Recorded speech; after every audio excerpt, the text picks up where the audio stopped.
Well, good evening, everyone. Good evening. I am going to call Recording in progress. I'm going to call the Temple City regular meeting agenda for March the 1st, 2022 to order. Pursuant to AB 361, signed by Governor Newsom on September 16th, 2021, cities are allowed to hold city council meetings via teleconferencing, and members of the public can observe and address the meeting telephonically or electronically. To listen to the meeting telephonically, please call 1-669-900-6833, meeting ID 811-1858, 2184, passcode 788155, or through the city's live webcast on YouTube, Connect with TC. Madam City Clerk, may we have a roll call, please? Yes, Mayor. Councilmember Chavez? Here. Councilmember Mann? Here. Councilmember Vizcarra? Here. Mayor Pro Tem Sternquist? Here. I'm here. For those calling in, your audio will be unmuted during public comment and when public comment is open during an agendized item discussion. Public comment emails received prior to or during the meeting will not be read, but will be included in the record. At this time, we're very honored and happy to have Mr. Jerry Jambasian, owner of the Wonders Cleaners and Drapery, located at 9136 East Las Tunas Drive, Temple City. Mr. Jambasian will lead us in the invocation. Mr. Jambasian, please. Thank you, Mayor. Let's bow in prayer. Dear Heavenly Father, as we come to another City Council meeting, we once again ask for your continued blessing on our great city. We pray for those serving on our City Council that they might have clarity and wisdom in their decision-making. Thank you for the recent downturn in COVID-related illnesses and a relaxation of mask mandates as we continue to do our part in making sure our citizens remain safe as the pandemic subsides. Father, we look to you in a time of need, not only here, but 6,300 miles away in the Ukraine. Lord, I pray that this war on another country would come to a peaceful resolution. As it has been said, where trouble abounds, your mercy is more. Lord, have mercy on the people and the country of the Ukraine. At home, we have much to thank you for, including the dedication of our new Primrose Park and for the enjoyment it will bring to families for decades to come. Lord, I end my prayer tonight thanking you again for our first responders, including all those who protect our life and property, such as our deputies at Temple Station and our firefighters at Engine 47. Continue to keep them safe and let them know how much we appreciate them. We ask this all in your name and for your glory. Amen. Amen. Amen. Mr. Jambasian, thank you for the invocation. Thank you, Mayor. And at this time, let's stand and do our Pledge of Allegiance.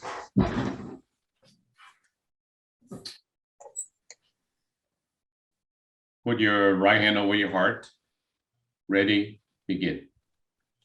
I pledge allegiance to the to the flag of the of the United United States of America and to the republic for which it stands, one one nation, nation, under under God, God, indivisible, with liberty for all. And justice justice for all. for all. Right.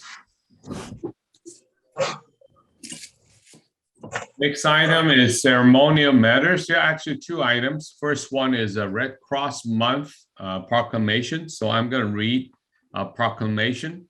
It's so on behalf of the City Council of Temple City, I declare March as American Red Cross Month. In times of crisis, people in the city of Temple City come together to care for one another. This humanitarian spirit is part of the foundation of our community and is exemplified by American Red Cross volunteers and donors.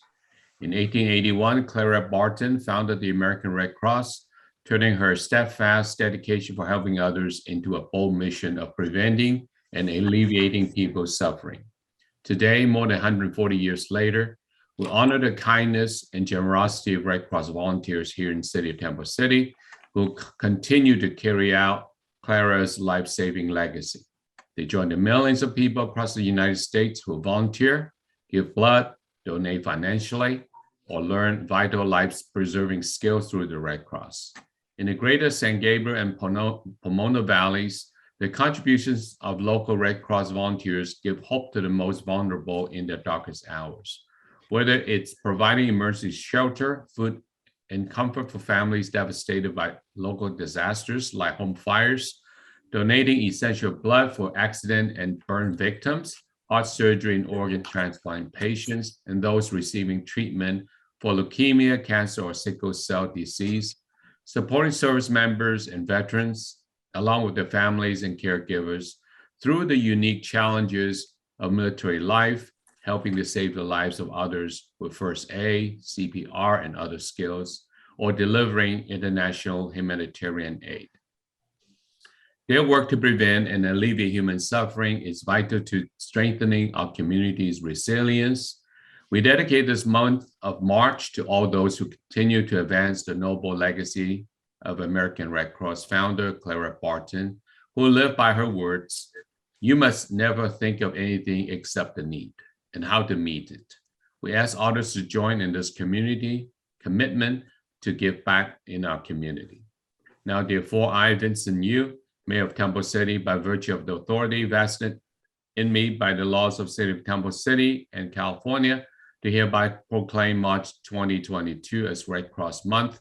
I encourage all citizens of Temple City to reach out and support this organization and its humanitarian mission. All right, thank you. Next is a very exciting item, Primrose Park soft opening. So I would turn the floor over to Mr. Matsumoto, our Director of Parks and Recreation. Thank you so much, Mayor Yu. This is definitely something that a Parks and Rec professional lives for. It's a very exciting day or evening to share with everybody our soft opening preview of Primrose Park. Just a little bit of background. This project started back in 2018 when the City Council decided to build a park on the Primrose site amongst various options. This was a very community-driven project. We held multiple workshops, and the end product was really a result of all the comments and feedback we heard from our residents.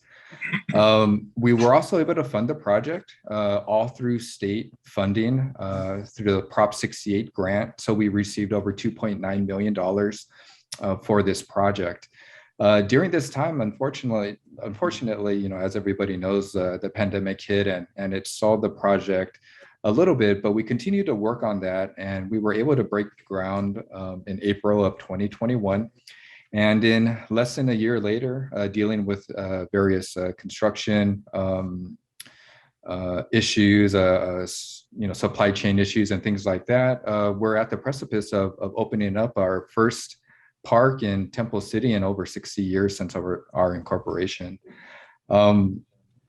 I'd be remiss to not thank all the folks that made this possible to get to this moment. Obviously, our City Council for all the support, all the time and dedication that everybody put into this project to get us to the finish line. Our City Manager, Brian Cook, and then our project management team. We had David Volt's Design, who was our landscape architect, came up with a beautiful design that everybody can see in the background of Mr. Jambazian's video. We have TransTech, which was our architect or engineering project management team. The contractor was CEM Construction. And without these folks, we really wouldn't have been able to get to the point where we are today. So without further ado, I'd like to share the soft opening video and give a little preview of what's to come for our community. So let me bring up my shared screen right now.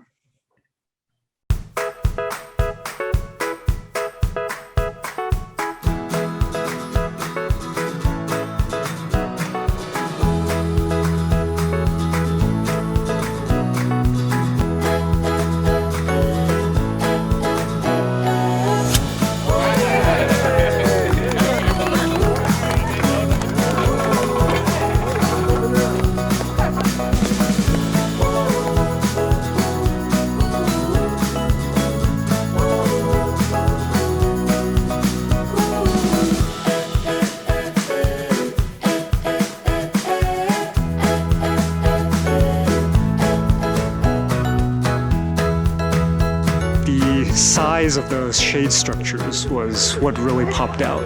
Whether infants or seniors, there's something here for everybody.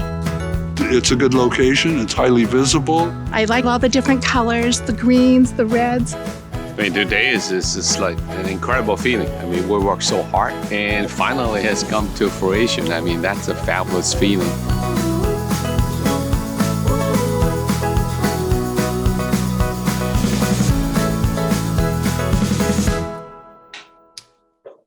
And again, that concludes our video and presentation. I would like to let the public and then the council know that we are anticipating opening to the public towards the end of the month. We are looking at doing an opening event, so something we can invite the community to and really celebrate this really monumental occasion in the city of Temple City, and we're just so excited. And again, thank you so much for all your support in getting us to this point. We're right there, and in less than a year, through the middle of a pandemic, we'll have a brand new park for all of our residents. Very nice, Adam. And I think a big shout out should go to the Parks and Rec commissioners as well for all their help. Yes, absolutely. Great job. Great job. Thank you, Adam. Thank you. Thank you. Got the hair back, huh? Yes. Okay, our next item is public comments on item not listed on the agenda. The time for public comments starts now. I will ask any members of the public watching at home to call in at the Zoom number. Once you're on, the city clerk will make sure you're able to speak.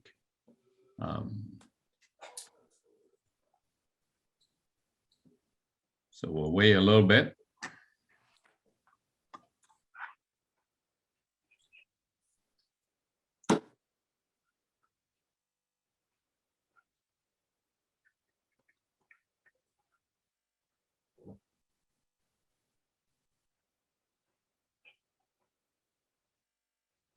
So Madam City Clerk, are there any public callers offering comments?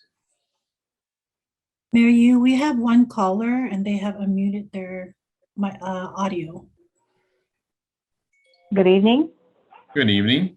Hi, Mayor Yu. This is Lucy Liu on behalf of Red Cross. I know I'm supposed to talk about items off the agenda, but since I can't be there to receive the proclamation in person, I wanted to thank you and the rest of City Council for proclaiming March Red Cross Month. Oh, thank you so much, Ms. Liu. Appreciate Thank it. you. All right. Do we have any other callers? Mayor Yu, Madam- I'm sorry. You said, Lucy, there are no other callers and there are no email requests to speak. Okay, so nothing more, and we will close public comment and move on to the next item on the agenda. The next item is consent calendar. All consent calendar items may be approved in a single motion as recommended unless removed for further discussion. If members of the City Council or persons in the audience wish to discuss any matters listed on the consent calendar, please address them at this time. I'll ask any member of the public watching at home to call in at the Zoom number. Once you're on, the city clerk will make sure you're able to speak. Now, while the public is calling in, are there any other council member questions for staff?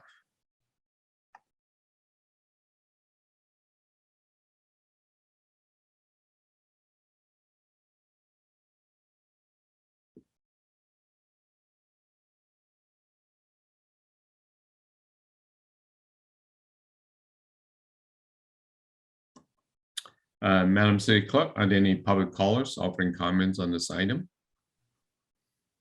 There are no public callers for this item, sir. Okay. Do we have any emails? Mayor Yu, there are no email requests to speak. Okay. Now, with reasonable time been given for the public to call in, I will close public comment. And may we get a motion to approve the consent calendar? Motion to approve consent calendar. Second? Okay, it's moved and seconded. Madam Clerk, roll call vote, please. Yes, Mayor. Councilmember Chavez, Yes. Councilmember Mann, Yes. Councilmember Vizcarra, Yes. Mayor Pro Tem Sternquist, Yes. Mayor Yu. Yes, so the consent calendar has been approved. Next item is public hearing. There is none. Unfinished business, there is none. And now we come to our new business. There are several items for tonight. The first item is the adoption of resolution number 22-5583, approving a one-time lump sum payment to active part-time and full-time employees. With this, I'll turn the floor over to Director Paragus, our Administrative Services Director. Thank you, Mayor Yu. Good evening, Mayor Pro Tem, and council members. This item is regarding council acknowledging the rising prices and inflation in the cost of consumer goods, and it's been determined by the federal government to be temporary, and as a result of the COVID pandemic and its impact on the supply chain worldwide. Additionally, council recognizes the difficulties that face the employees during this pandemic, particularly in the changing protocols, the changing standards that all employees have worked under and continue to work under. And also, as throughout the winter months, with the Omicron surge, the city's employees have adapted to various change expectations. But however, the city now seeks to encourage staff to remain with the city as we head into the spring and anticipate the resumption of our usual operations. This resolution recommends that the City Council approve a one-time $600 lump sum payment to both full-time and part-time employees who were hired by the city on or before October 1st of 2021 and remains with the city, active with the city on the anticipated payout date of April 14th, 2022. This staff report was posted after, before we met with the bargaining group, the Temple City Employee Association. And the city's bargaining group agreed to the payment and expressed their appreciation for council's recognition of the employees' continued efforts throughout the COVID pandemic, and especially during this recent Omicron surge. So it is recommended that the City Council adopt the resolution 5583, approving a one-time lump sum payment to active part-time and full-time employees, and additionally consider awarding a similar payment to the city manager. The total cost for this one-time payment is just under $39,000. Any questions? Okay, I will go around as the City Council for any questions. Starting with Councilmember Mann, any questions for Director Paragus? I have no questions. Thank you. Thank you. Councilmember Vizcarra, any questions? No questions. I think it's clear. Thank you. Councilmember Chavez, any questions? No, thank you. Thank you. Mayor Pro Tem Sternquist, any questions at this time? No questions. Thank you. Yeah, I don't have any questions either. Thank you for the explanation and the staff report. I think is very clear. And at this time, I will open up public comment. I will ask any member of the public watching at home to call in at a Zoom number. Once you're on, the city clerk will make sure you're able to speak.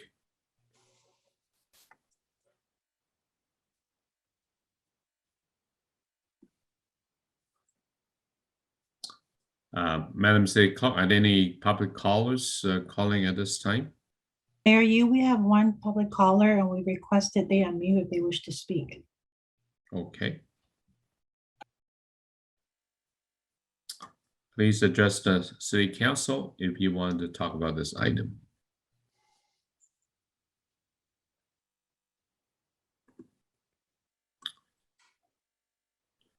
Okay. With nothing more from the public and the reasonable time having been given for them to call in, I will close public comment and bring it back to the City Council for discussion. Again, any final questions or comments from City Council, starting with Councilmember Mann? Mayor Yu, I'll keep my comments short. I think Director Paragus's summary was concise to the point. I certainly concur with what's written there. And I also concur that we should also consider I'm guessing it's a separate item to extend the same amount to our city manager. Councilman, this is Greg Murphy. We could make it a single motion. And for the sake of the public watching at home, it's simply the law that the council cannot consider the chief executive officer, the city manager's compensation in closed session or in private. This matter has been before the public or before the council in closed session based on their ability to talk in closed session about labor negotiations. But the council hasn't spoken about the city manager's payment in closed session because they don't have the ability to under the Brown Act. So tonight, you're simply asked, do you want to extend it? It sounds like Councilman Mann does. If that winds up being the motion would be to approve the resolution and direct a similar payment to be made or a payment in the same amount to be made to the city manager. And I will also note for the record, he is recusing himself right now. He's gone off camera so that he doesn't influence this discussion. Thank you. Councilman Min, do you have any other comments? No, I'm good. Thank you. All right, thank you. And thank you, Mr. Murphy, for the clarification. Sure. Next, Councilmember Vizcarra, any final comments? No, I'm fully in support, and I would echo Councilmember Mann's comments. Thank you. Okay.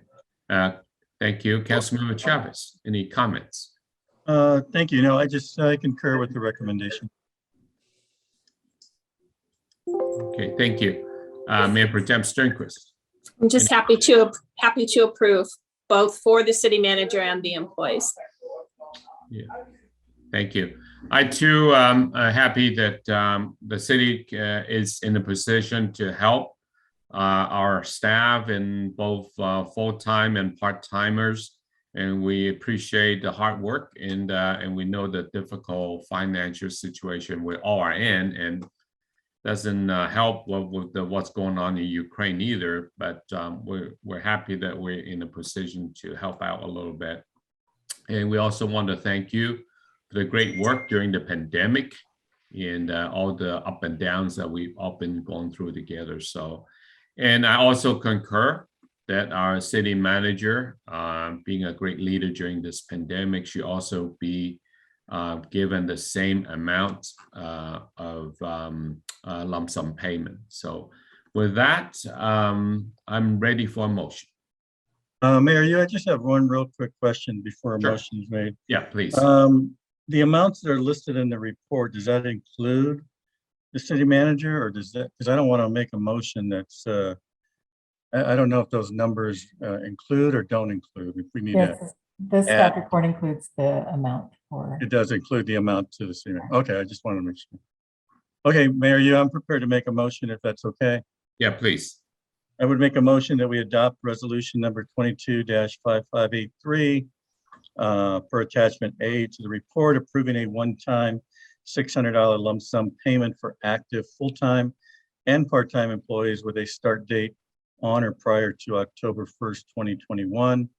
During this time of rising costs and inflation and continued uncertainty involving fluctuating workplace circumstances. And that we also award a similar payment to the city manager.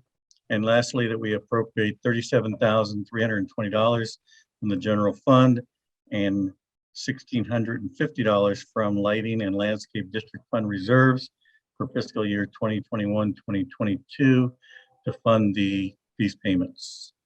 Thank you. Okay, it's moved and seconded. Madam Clerk, a roll call vote, please. Yes, Mayor. Councilmember Chavez? Yes. Councilmember Mann? Yes. Councilmember Vizcarra? Yes. Mayor Pro Tem Sternquist? Yes. Mayor Yu? Yes. So the motion carried. This item has been approved.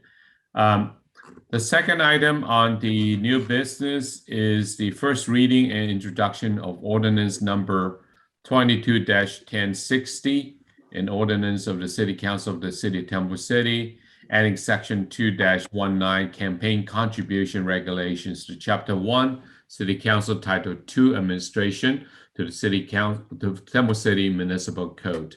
At this time, I see that our city manager is back, so I'll turn the floor over to Mr. Cook. Thank you, Mayor Yu and members of the council. Before you tonight is the ordinance after multiple discussions with the entire council in terms of what you were looking for in turn with a campaign regulation ordinance dealing with the state law changes. So that is before you tonight for first reading. The city clerk and the city attorney are here if you have any other clarifying questions that you may have. Thank you, sir. Thank you. So, is Madam Clerk going to present something, or are we here to just answer questions? We're here for any questions for the council, sir, the clerk and the city attorney. Okay, so I will go around the council, starting with Councilmember Mann for any questions that you may have. No questions. The report is pretty clear. Thank you. Yes, thank you. Councilmember Vizcarra, any questions? I have no questions. Thank you. Councilmember Chavez, any questions? No questions. Thank you. Thank you. Mayor Pro Tem Sternquist, any questions? No questions. I too don't have any questions. I think we had in the previous discussions, we pretty much have exhausted a lot of our queries, and the staff report is pretty clear. So at this time, I'll open up public comment. I'll ask any member of the public watching at home to call in at the Zoom number. Once you're on, the city clerk will make sure you're able to speak. So we'll give the public a little bit of time to call in. From where I'm sitting, I don't see any callers.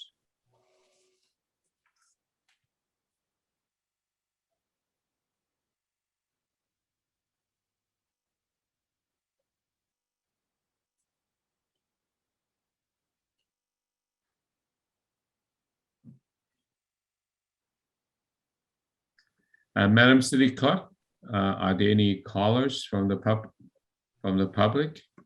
Mayor Yu, there are no public callers and there are no email requests to speak. Okay. So nothing from the public in a reasonable time having been given for them to call in, I will close public comment and bring it back to the City Council for final discussion. Starting with Councilmember Mann, any final comments? Yeah, I think this report, as well as the proposed ordinance, is a good summary of all of our discussions, and I don't have anything further to add. Thank you. Thank you. Councilmember Vizcarra, any comments? No, I don't have any questions and nothing to add. Thank you. Thank you. Councilmember Chavez, any final, any comments? Yeah, I just wanted to say, I believe that this is consistent with our 2016 passage of the Temple City Government Accountability Act and our continued transparency by this council in these types of matters. So I think it's a good thing. Thank you. Thank you. Mayor Pro Tem Sternquist, any comments from you? No comments. Thank you. Thank you. I too agree with my fellow council members, and especially what Councilmember Chavez has said. It really is in the spirit of our transparency and accountability. So with that, do we have a motion? Mayor Yu, I'd like to make a motion that we introduce for first reading by title only and waive further reading of ordinance number 22-1060, adding section 2-1-9, campaign contribution regulations to chapter 1 City Council, title 2 administration, and also schedule the second reading of this ordinance for March 15th of this year. Thank you. Do we have a second? Second. Let's move and second it. Madam Clerk, roll call vote, please. Thank you, Mayor. Councilmember Chavez? Yes. Councilmember Mann? Yes. Councilmember Vizcarra? Yes. Mayor Pro Tem Sternquist? Yes. Mayor Yu, Yes. Madam Clerk, I guess we have to read this by title, right? thank you, Mayor. Ordinance number 22-1060, an ordinance of the City Council of City of Temple City, California, adding section 2-1-9, campaign contribution regulations to chapter 1, City Council, title 2, administration, to the Temple City Municipal Code. Thank you, Madam Clerk.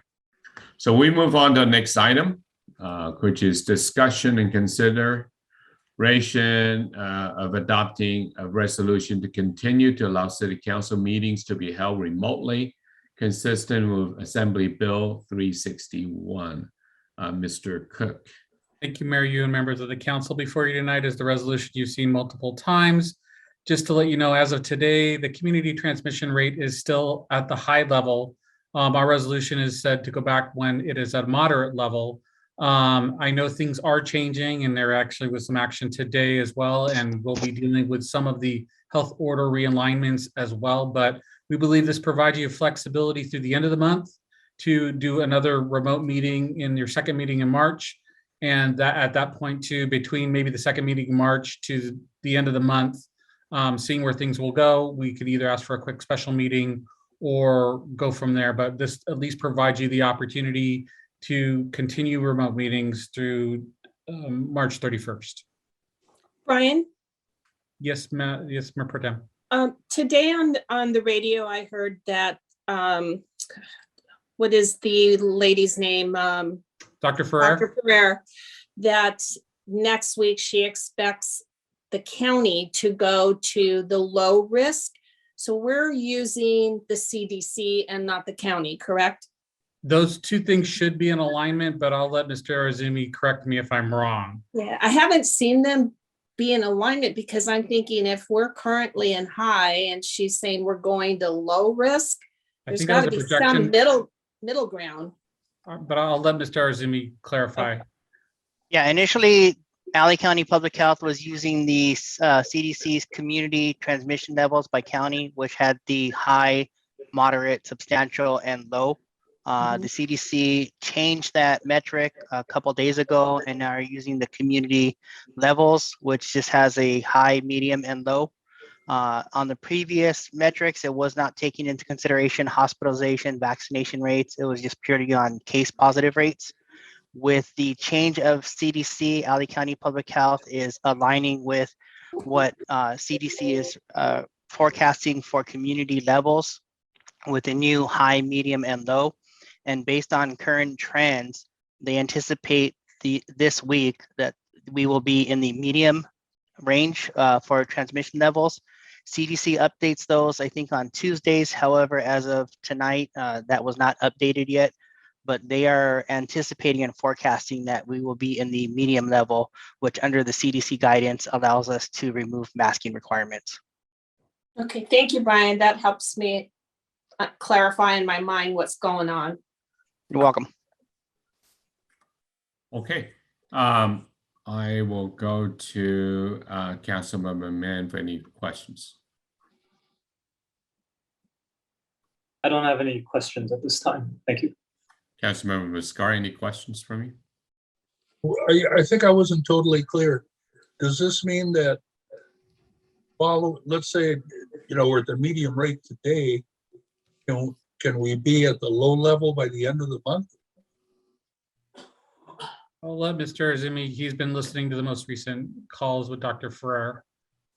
Potentially. They're looking out, CDC updates them on a weekly basis and not the daily basis as the previous metrics.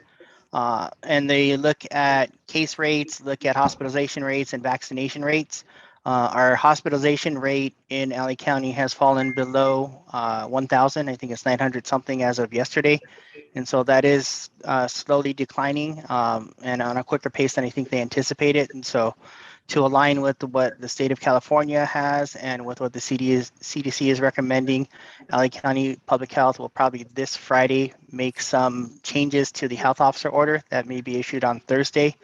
And then possibly, potentially in 2 weeks, we may be at the low level with the new metrics for CDC.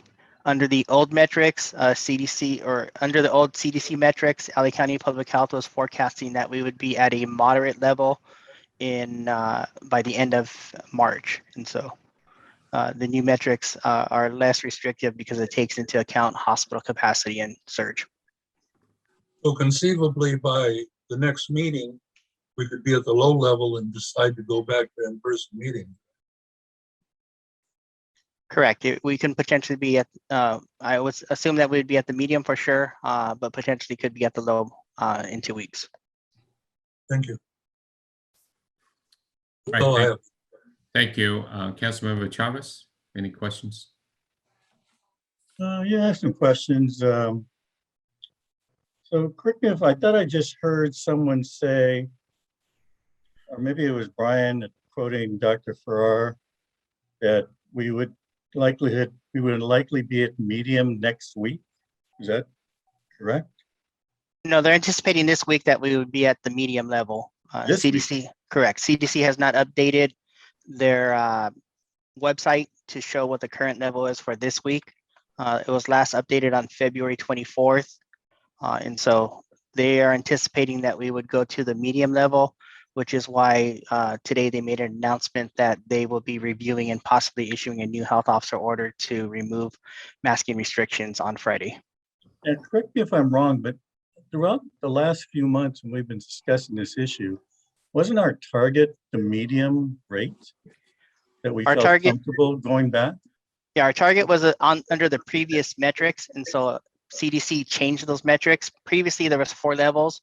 There was low, substantial, low, moderate, substantial, and high. I understand that. You don't need to go over that anymore because, first of all, I don't understand why they have to make it so difficult for people to understand and changing constantly. It's ridiculous. Okay, that's the first thing. But so then, just real quickly, so what is our target then under the new rules? Low? Is it changed from medium to low? Our target would be at a minimum the medium level. Under the medium level, CDC gives some guidance on mask requirements are not aren't required. However, it's strongly recommended for those that are immunocompromised. But the average person and those that are vaccinated or unvaccinated would not have to mask. Okay, in the report it indicates, and I don't know if these are the same metrics we're using today because the report was written a week ago, but apparently we are now at our transmission rate is at 281.10 per 100 as of February 20th. Today is March 1st. What is the transmission rate today? Or do we know what it is today? Today, that number is, give me a minute, I'll pull it up. And where and when do we get to the medium? And what is that rate at the medium? So we have to get to? Today, we're at 237.46. Okay, so we're still going down. Those are the previous metrics that they were using. And so in the staff report, staff recommended 2 consecutive weeks at the moderate level, which is under 50 per 100,000. 50 is the moderate level? Correct. What's the low level then? Low is below 10. 1? What? Below 10. Below 10. That's Yes. the low level? Yes. But that is no longer the metrics that's being used by CDC or LA County Public Health.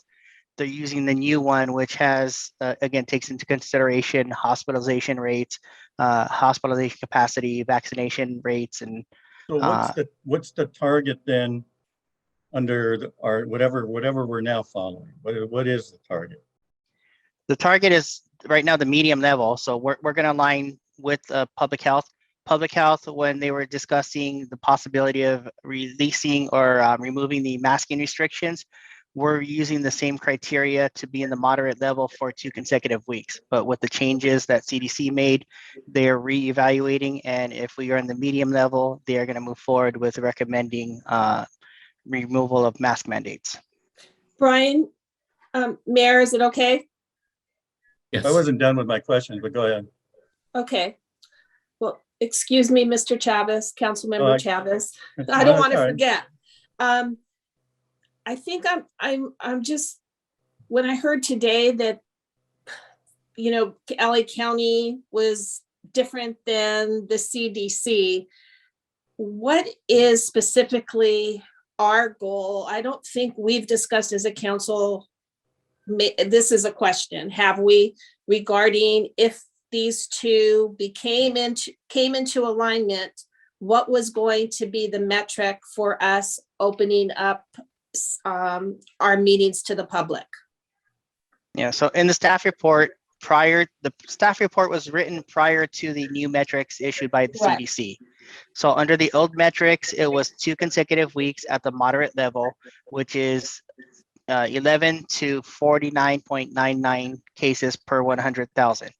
Under the new metrics with the CDC, anything in the medium or low level do not have any mask restrictions or requirements. Right, so were we just using mask restrictions as a way to open up City Hall? No, the masking restrictions was part of what we're looking at as an overall number. And so looking at community transmission levels, following what is laid out in the health officer order, and also looking at what our community vaccination rate and everything is. And so if there was high community transmission level, staff felt that there would be the possibility, especially with Omicron variant, possibility for community spread within our council meetings or even within City Hall. And so with the numbers decreasing, there is the less likely chance of spreading the virus. However, it is still there, and that is why we're recommending a cautious approach. And with Mr. Cook's recommendation to extend the resolution for 1 more month, which gives the City Council flexibility so that we can see where we are in 2 weeks, or even at the end of this week when the health officer order is possibly amended.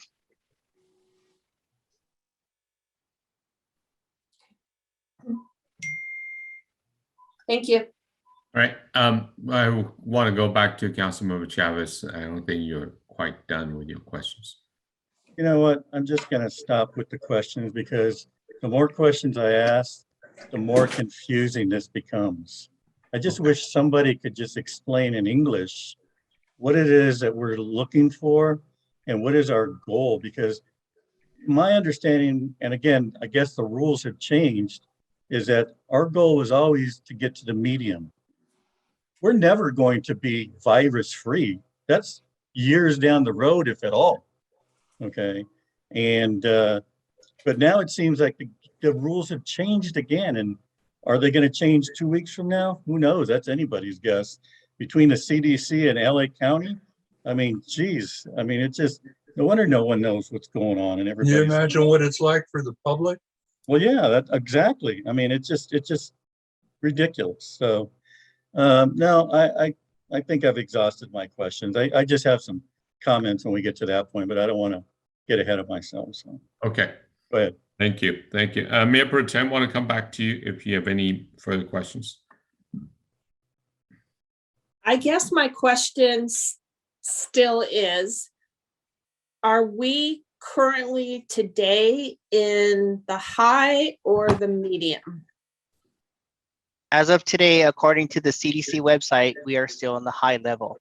Those figures are based on a report on February 24th. So once CDC updates their community level matrix, and that is done on a weekly basis, we anticipate that we will be in the medium level. So Brian, is the medium, I mean, when do they update again? You said tomorrow? From my understanding, based on press conferences with the public health, is they were supposed to update them on Tuesdays. But when I checked tonight before the meeting, it was still showing high, and the last update was on February 24th. Okay, so 2 weeks from now puts us at what date for a council meeting? 2 weeks from now is what date for a city council meeting? That'll be The 3/5. 15th, Yeah, that'll be the March 15th. yeah, our next council meeting. Yeah. So I guess at that meeting, then we could reevaluate if indeed we are solidly in the medium, correct? Because that would be 2 consistent weeks. That would be consistent with our general practices of looking for that pattern going through, even though I agree, the changing matrix, while providing some clarity, have made it a little more complicated, but I mean, that's been our practice to look kind of for a multi-week pattern to see what's happening. Okay, thank you. Thank you. I don't have any questions myself. I will open up for public comment, and I will ask any member of the public watching at home to call in at the Zoom number. Once you're on, the city clerk will make sure you're able to speak. So we'll give the public a little bit of time to call in. Just while we're waiting for the public, I think it's important to say that if you don't adopt the resolution tonight, then your meeting on the 15th will be in person, as will all commission meetings. If you do adopt the resolution tonight, you could still urge the city staff to hold the meeting on the 15th in person. Similarly, if you adopt the resolution and the meeting on the 15th is held remotely, you could at that meeting give direction that your first meeting in April would be in person, notwithstanding any numbers or the plan or whatever metrics other agencies are using. Adopting the resolution gives you that flexibility. Not adopting the resolution limits you to meeting in person beginning with your next meeting. Hence, that's why that is my recommendation to the council tonight.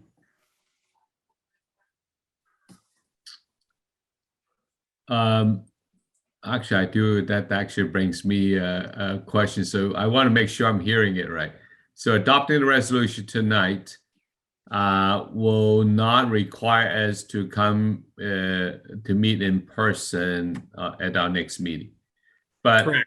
If the council so choose to, in the meantime, in the interim, let's say we call a special meeting or something, we can still, after adopting this resolution, still meet in person. Is that what I'm hearing? Yes. Okay. Yes. In fact, one of the other cities I work with, they have continued to adopt their resolution in case a council member gets sick and wants to join the meeting by Zoom from their home, or the council member is exposed and needs to quarantine and wants to join. They've begun meeting in person, but they want that flexibility so that the council member wouldn't have to post notice on their door and let people come into their home if they needed to Zoom in because they were quarantining. We think it's a perfectly fine idea by them. They're doing it their way. We in Temple City have done it our way, but it does give that flexibility, which may be more important than anything else over the next month.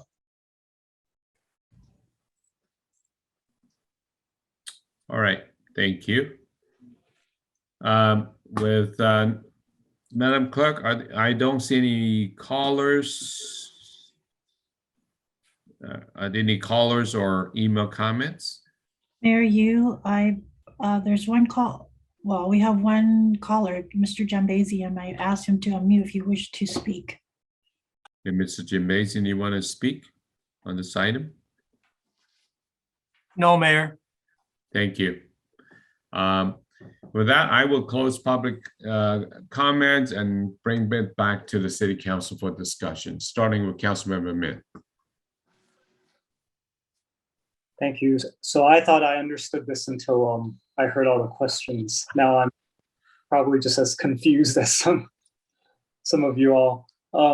Maybe Mr. Arizumi could help clarify one thing.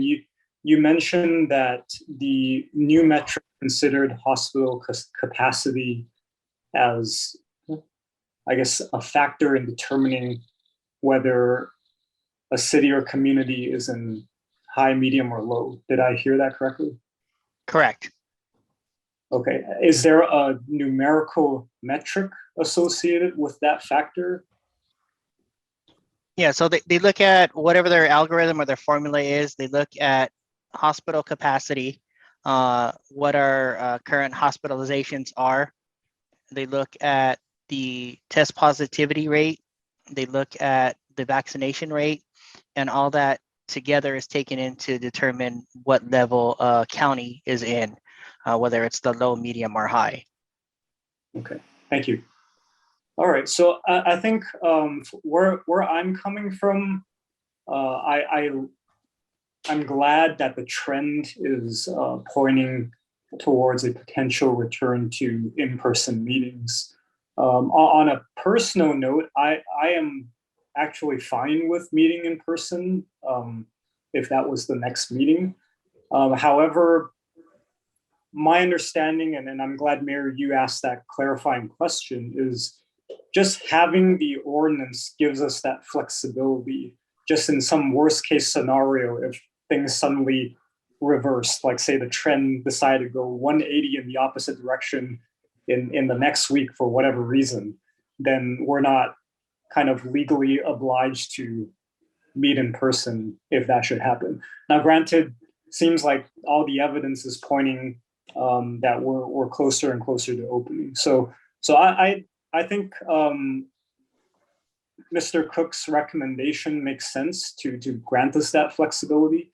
And I think, Mayor, you alluded to, we could still choose to have the next March 15th meeting in person if we decide anytime between now and then, right? So I would support the resolution. All right, thank you. Councilmember Vizcarra. No, I think I understand. It seems like we do have a few options. Let's proceed. Okay. Councilmember Chavez. I just have one quick question. If we meet in person, can we still require masking in the chambers during the meeting? That is a question, sir, that actually staff and I are meeting on about tomorrow. I'll have better clarification for you on that tomorrow. I'd like to hear what our attorney has to say about that, because it's more of a legal matter than a staff decision, I think. As of today, I would say yes. By the 15th, I'm not positive. If the recommendations by both the state and the county change, it may be a matter of having to give options. That would be, for example, the option to mask or provide proof of a negative test. So as of today, my answer is yes, but by the 15th, I can't answer that at this time. Okay, fair enough. That seems to be par for the course in this whole debacle.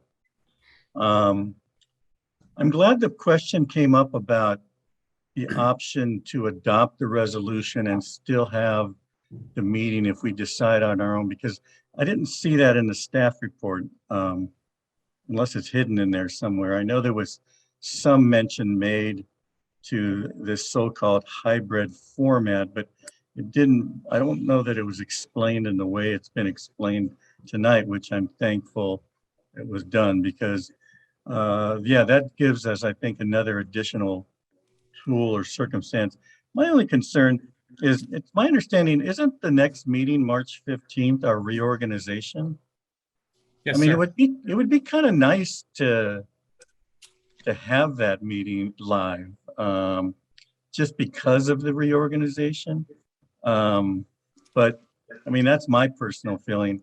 I mean, you guys have known all along, I've been wanting to get back to live meetings for quite a long time, but given the fact that there was quite a surge, I understood the situation and agreed to it. And that's, I'm not saying I was forced to. I did it voluntarily, of course, and like all of you, agreed with why we were doing it.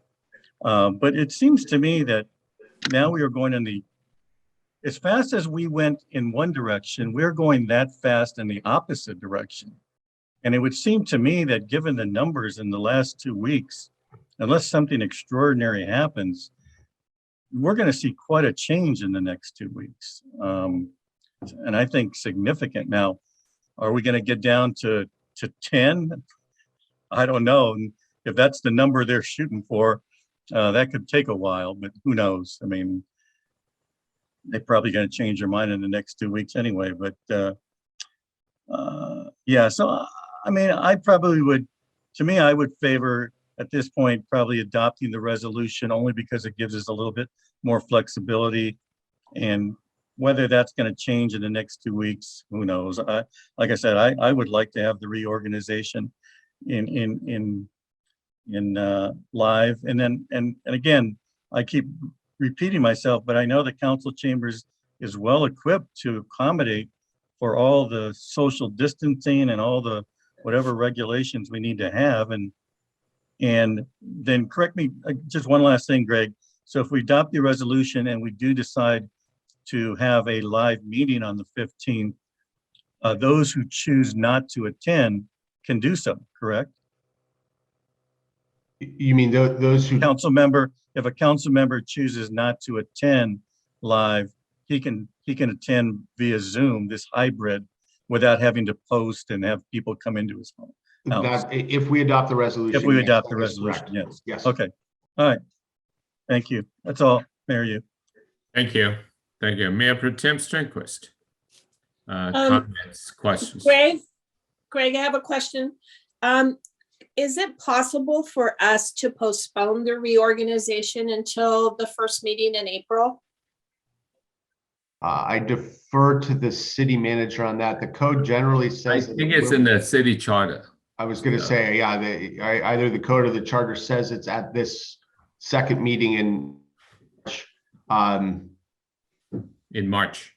Yeah, that's so.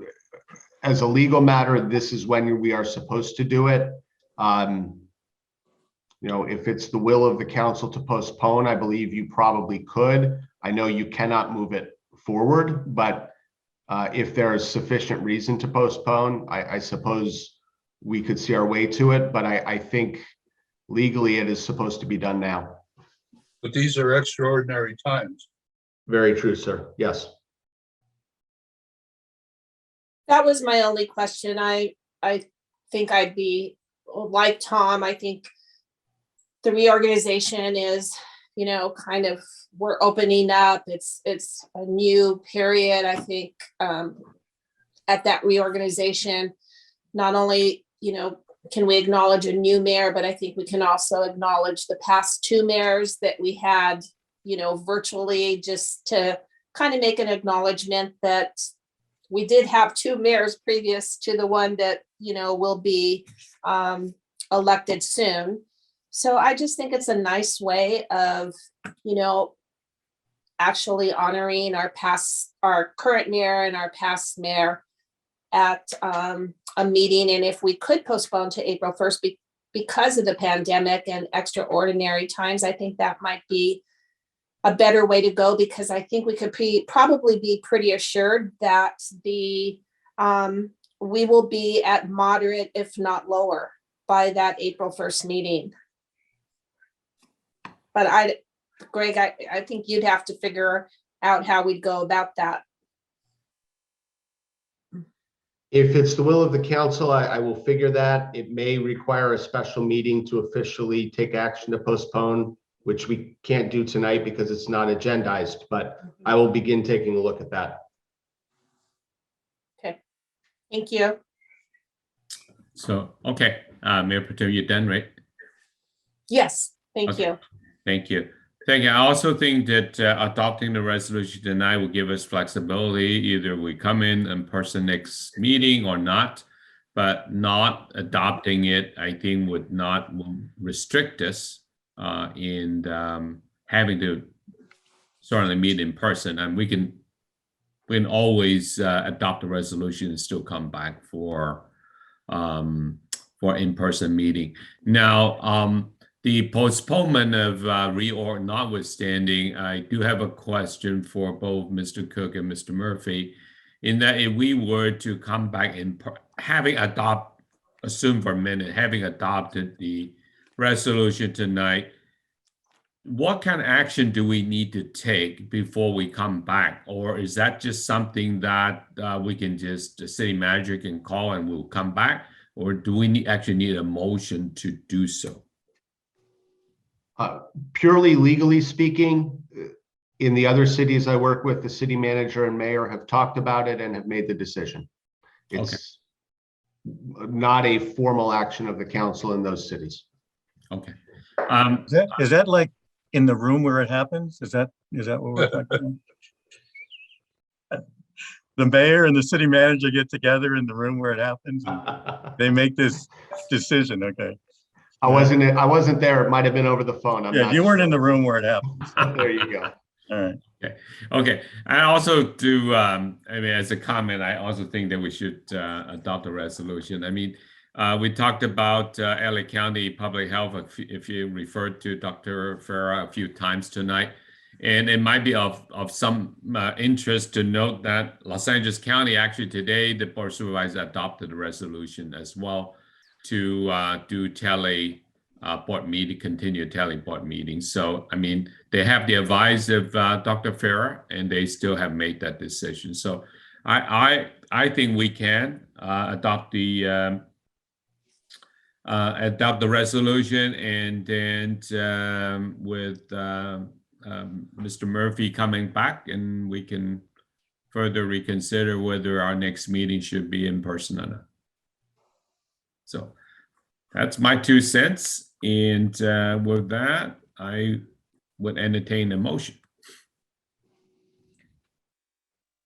I'll make a motion to continue using the governor's order to continue with telephonic meetings for the next 30 days.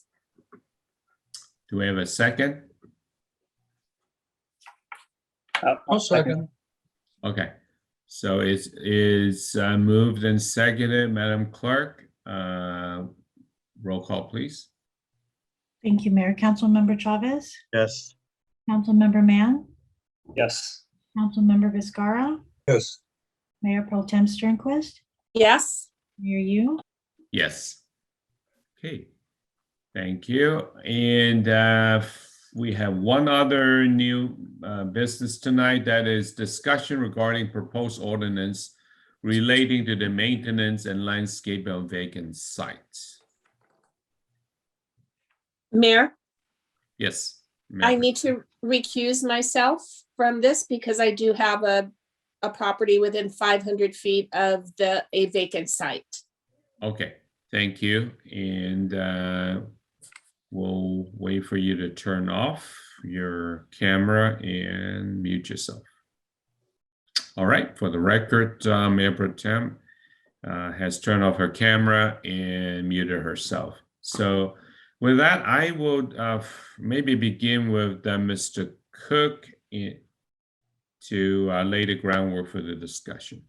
Thank you, Mayor Yu, members of the council. Before you tonight, this item was brought forward by the council for further consideration. Our community development director, based on the feedback received at our prior meeting, has put together a draft ordinance for your discussion and direction tonight. And hence, therefore, if we receive further direction tonight, bring a draft ordinance forward for a first reading, kind of similar to the process we went through with your campaign restriction ordinance as well. So tonight, Mr.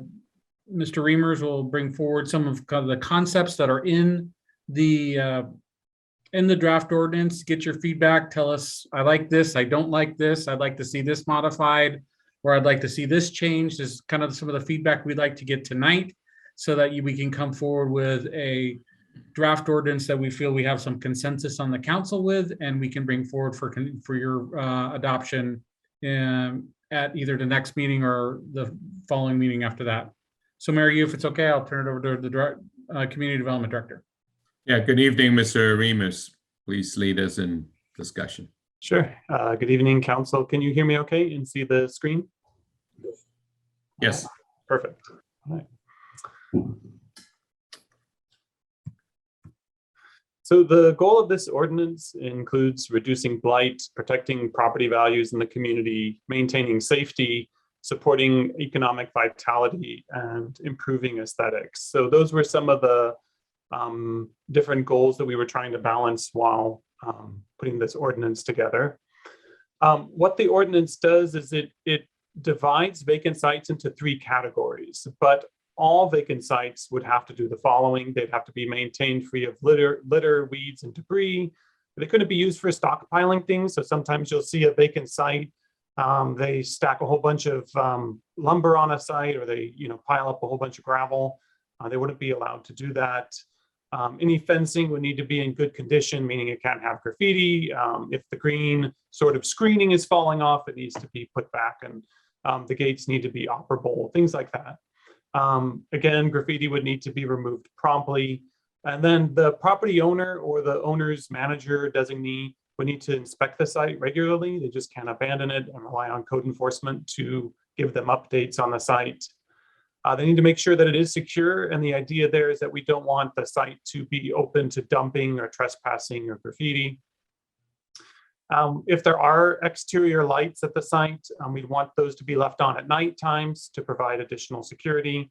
And if there's an existing security camera system or alarm system in a building, we'd want that to continue to be operated in case someone happens to break into the property.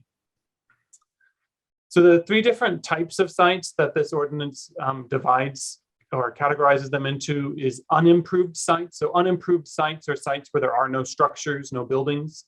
The second is improved sites. So obviously those are sites with buildings or structures. And then the third is a vacant site where there's a development project that's going to move forward. So firstly, the unimproved sites, the idea here is to provide some landscaping along the street frontages, just to provide some aesthetically pleasing landscaping there. We're proposing a 5-foot landscape buffer along the street. And then to have some landscaping in there that's between 18 inches and 4 feet. Again, the idea is to provide aesthetically pleasing environment, but also safety. And so we want to be able to see into the site to make sure that no unsavory activities occurring or someone hasn't set up a tent, things like that. And then we also want to make sure that, that any landscaping that is provided is drought tolerant. The fencing that's provided along the street frontages, we're proposing to have a 4-foot white vinyl rail fence. Again, the idea there is to still have visibility into the site.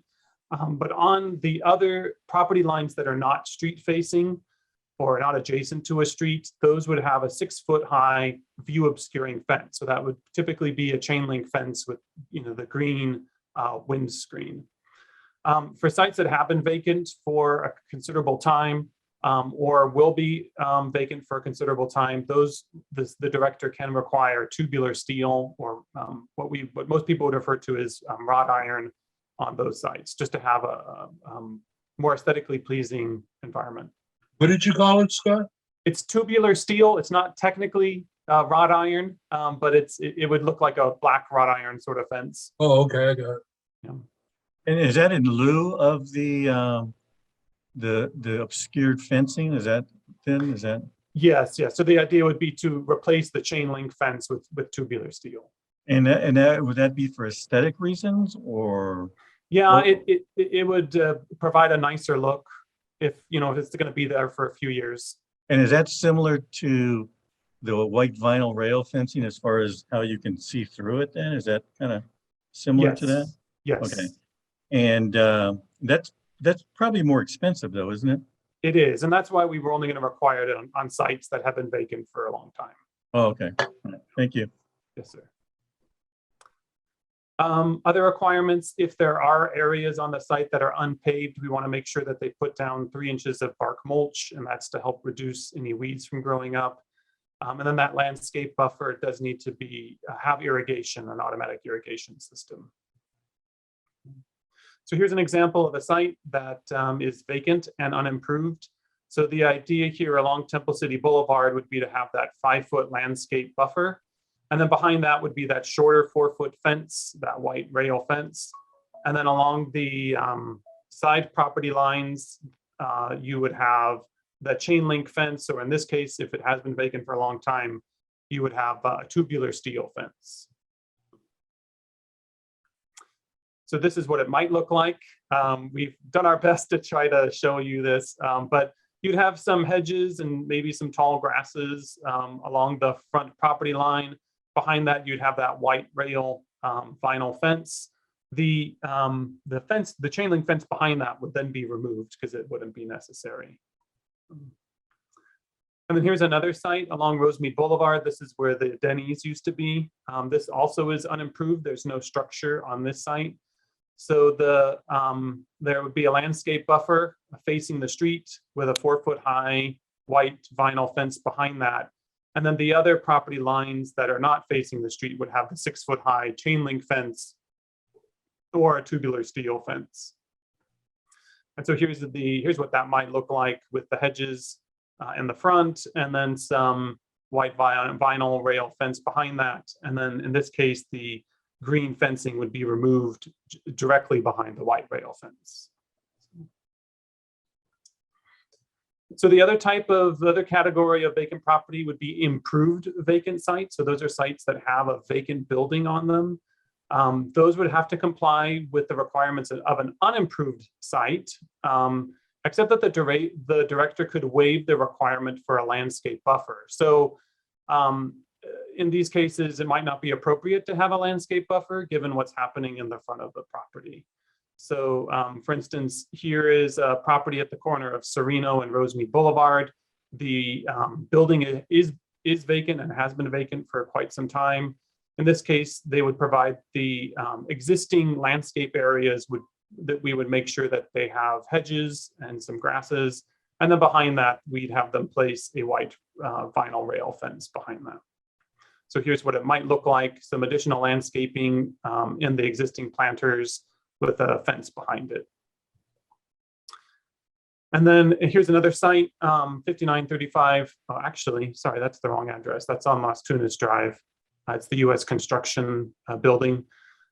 In this case, it wouldn't really be appropriate perhaps to have landscaping in the front entry area there. So we would just have them place a white rail, a vinyl fence in that space to keep it secure. The third type of site is a vacant site that has an approved development project. It would have to have a building permit. And in these cases, if the applicant says that they're not going to start construction for 90 days, we would need them to comply with the requirements of the unimproved site. So they would need to put in the fence and the landscaping while the site, they go through the demolition process and while they move forward with their building permits. So there are some sites that I'm sorry, Scott. Do we have any such sites in the city right now that would fall into this category? Would that be the so-called alpha beta lot?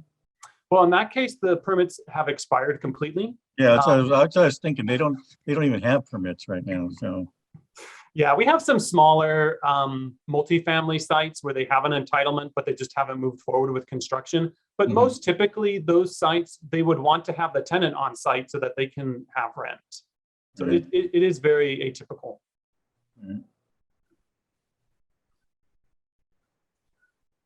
In terms of, there were some sites that we thought should be exempted from the ordinance. Technically, from the county perspective, they are considered vacant. So these would be private driveways, streets, and easements. So obviously we don't want to fence those off because people need access to their properties. Parking lots that serve an adjacent site where there's an active commercial use. We don't want those blocked off because we want to make sure people have access to the parking. Remnant parcels, so those are small parcels that sometimes are created because the property goes through a city boundary line. In those cases, since they're being used, we don't want them to be fenced off. And then sites owned by governments or utilities, in those cases, they would be exempt from the ordinance. In terms of timing, in the ordinance, we put a 90-day requirement, so they would need to comply with the ordinance within 90 days of becoming effective. The director could give a 30-day extension, and then any site that is not in compliance within 90 days would then go through the code enforcement process, community preservation process. So what we're looking for tonight is some feedback. We took a shot at trying to get you what we thought you were looking for in terms of goals.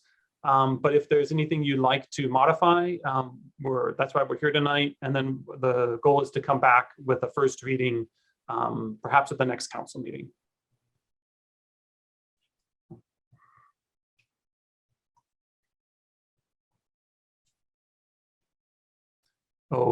Mayor, I think you're on mute. Oh, sorry, you missed my brilliant speech.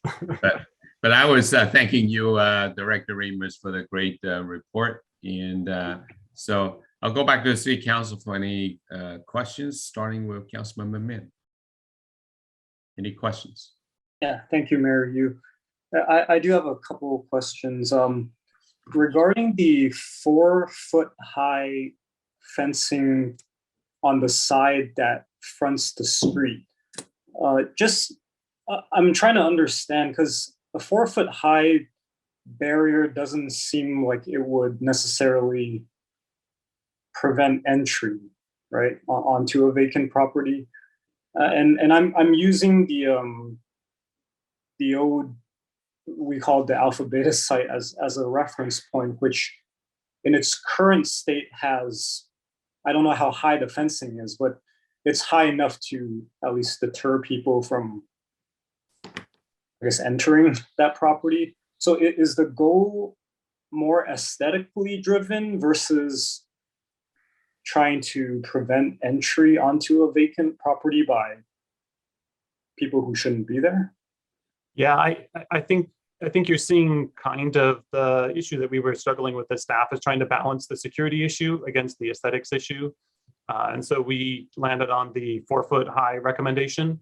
But, you know, as you mentioned, you know, 6 feet is what we have on some sites already to make sure that they're secure.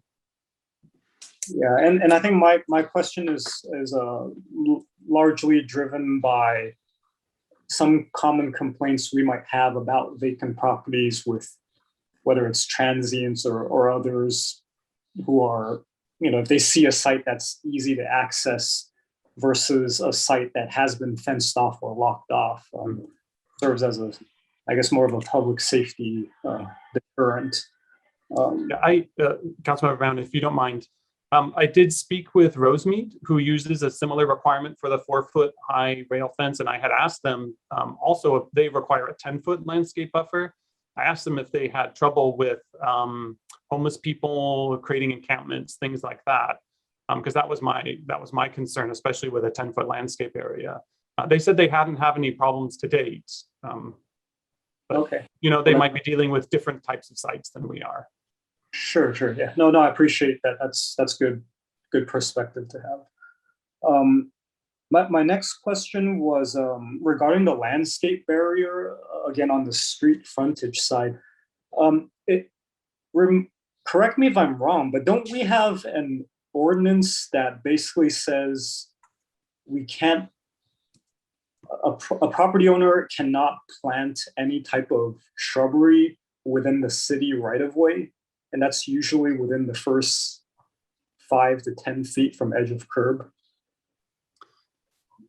Yes, that's true. But what we're looking here is only on private property sections.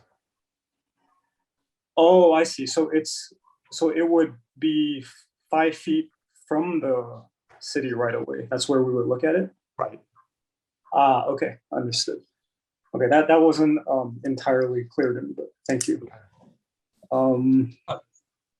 I'm sorry, can I jump in? Yeah, sure, go ahead. What about the berms we have in front of all our houses? You know, everybody plants grass or a tree or both or whatever. Yeah, yes, you're allowed to plant grass and trees in that public right-of-way area. But technically, we're not supposed to be planting anything over a certain height in the public right-of-way so that people can still see as they pull out of driveways. Okay. So I think that was Councilmember Mann's concern, that we're not planting hedges too close to the curb so people can't see in and out, and we don't restrict visibility. Sounds like you need to drive by Councilmember Vizcarra's house. I don't have a berm, so I don't have that problem. Okay. All right. Just for I guess more clarity, you referred to long history of vacancy. Can we better define that? Is, I guess, from your perspective, staff's perspective, what would that period of time be? Yeah, I think that's something we can definitely come back with on the first reading. Initially, I'm thinking more than a year. Okay. And I guess on my next question is, there was a term used, says stockpiling, which I understand just broadly speaking what that means, but I guess, again, in terms of clarity, how are we really defining that in terms of dimensions? Like if someone has a pile of sand, right, in the vacant property, and I'm only bringing that up because there's actually a house on my block that has a pile of sand, but it's not very tall. So, are we saying if your stockpile exceeds a certain height? Now, my goal isn't to try to overcomplicate this, but I'm just trying to poke at the ordinance to see like if there's could be any confusion or complication about how that's really interpreted and enforced. Sure, we can look for a definition for stockpiling. We have the ability to search municipal codes throughout the United States, so we can see if we can find a good one that others have used. Okay. And my next question is, how will we enforce regular inspections by the property owner? Is that an honor system? Well, I think it's one of those requirements that we put in there, and then when we find out that they're not doing it, then we can say, you are required to do this. You need to perform the inspections. It's that sort of regulation.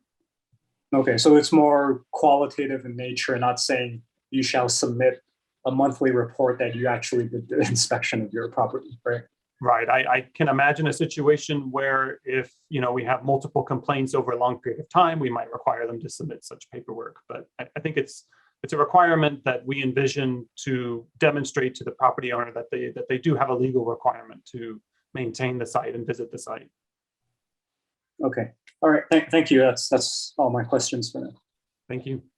Thank you, Councilmember Min. Councilmember Vizcarra, any questions? Yeah, well,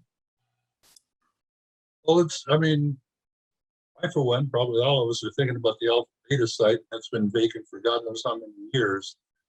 And that's well over a year. We have to give them another year before we took any action? No, not necessarily. It doesn't say that the year has to start at the time that the ordinance becomes effective. So it could be more immediate. Yep. And I guess that would apply to all of them. Yes, sir. Okay. All right, basically that's it. All right, thank you, Councilmember Vizcarra. Councilmember Chavez, any questions? Councilmember Chavez, you're on mute.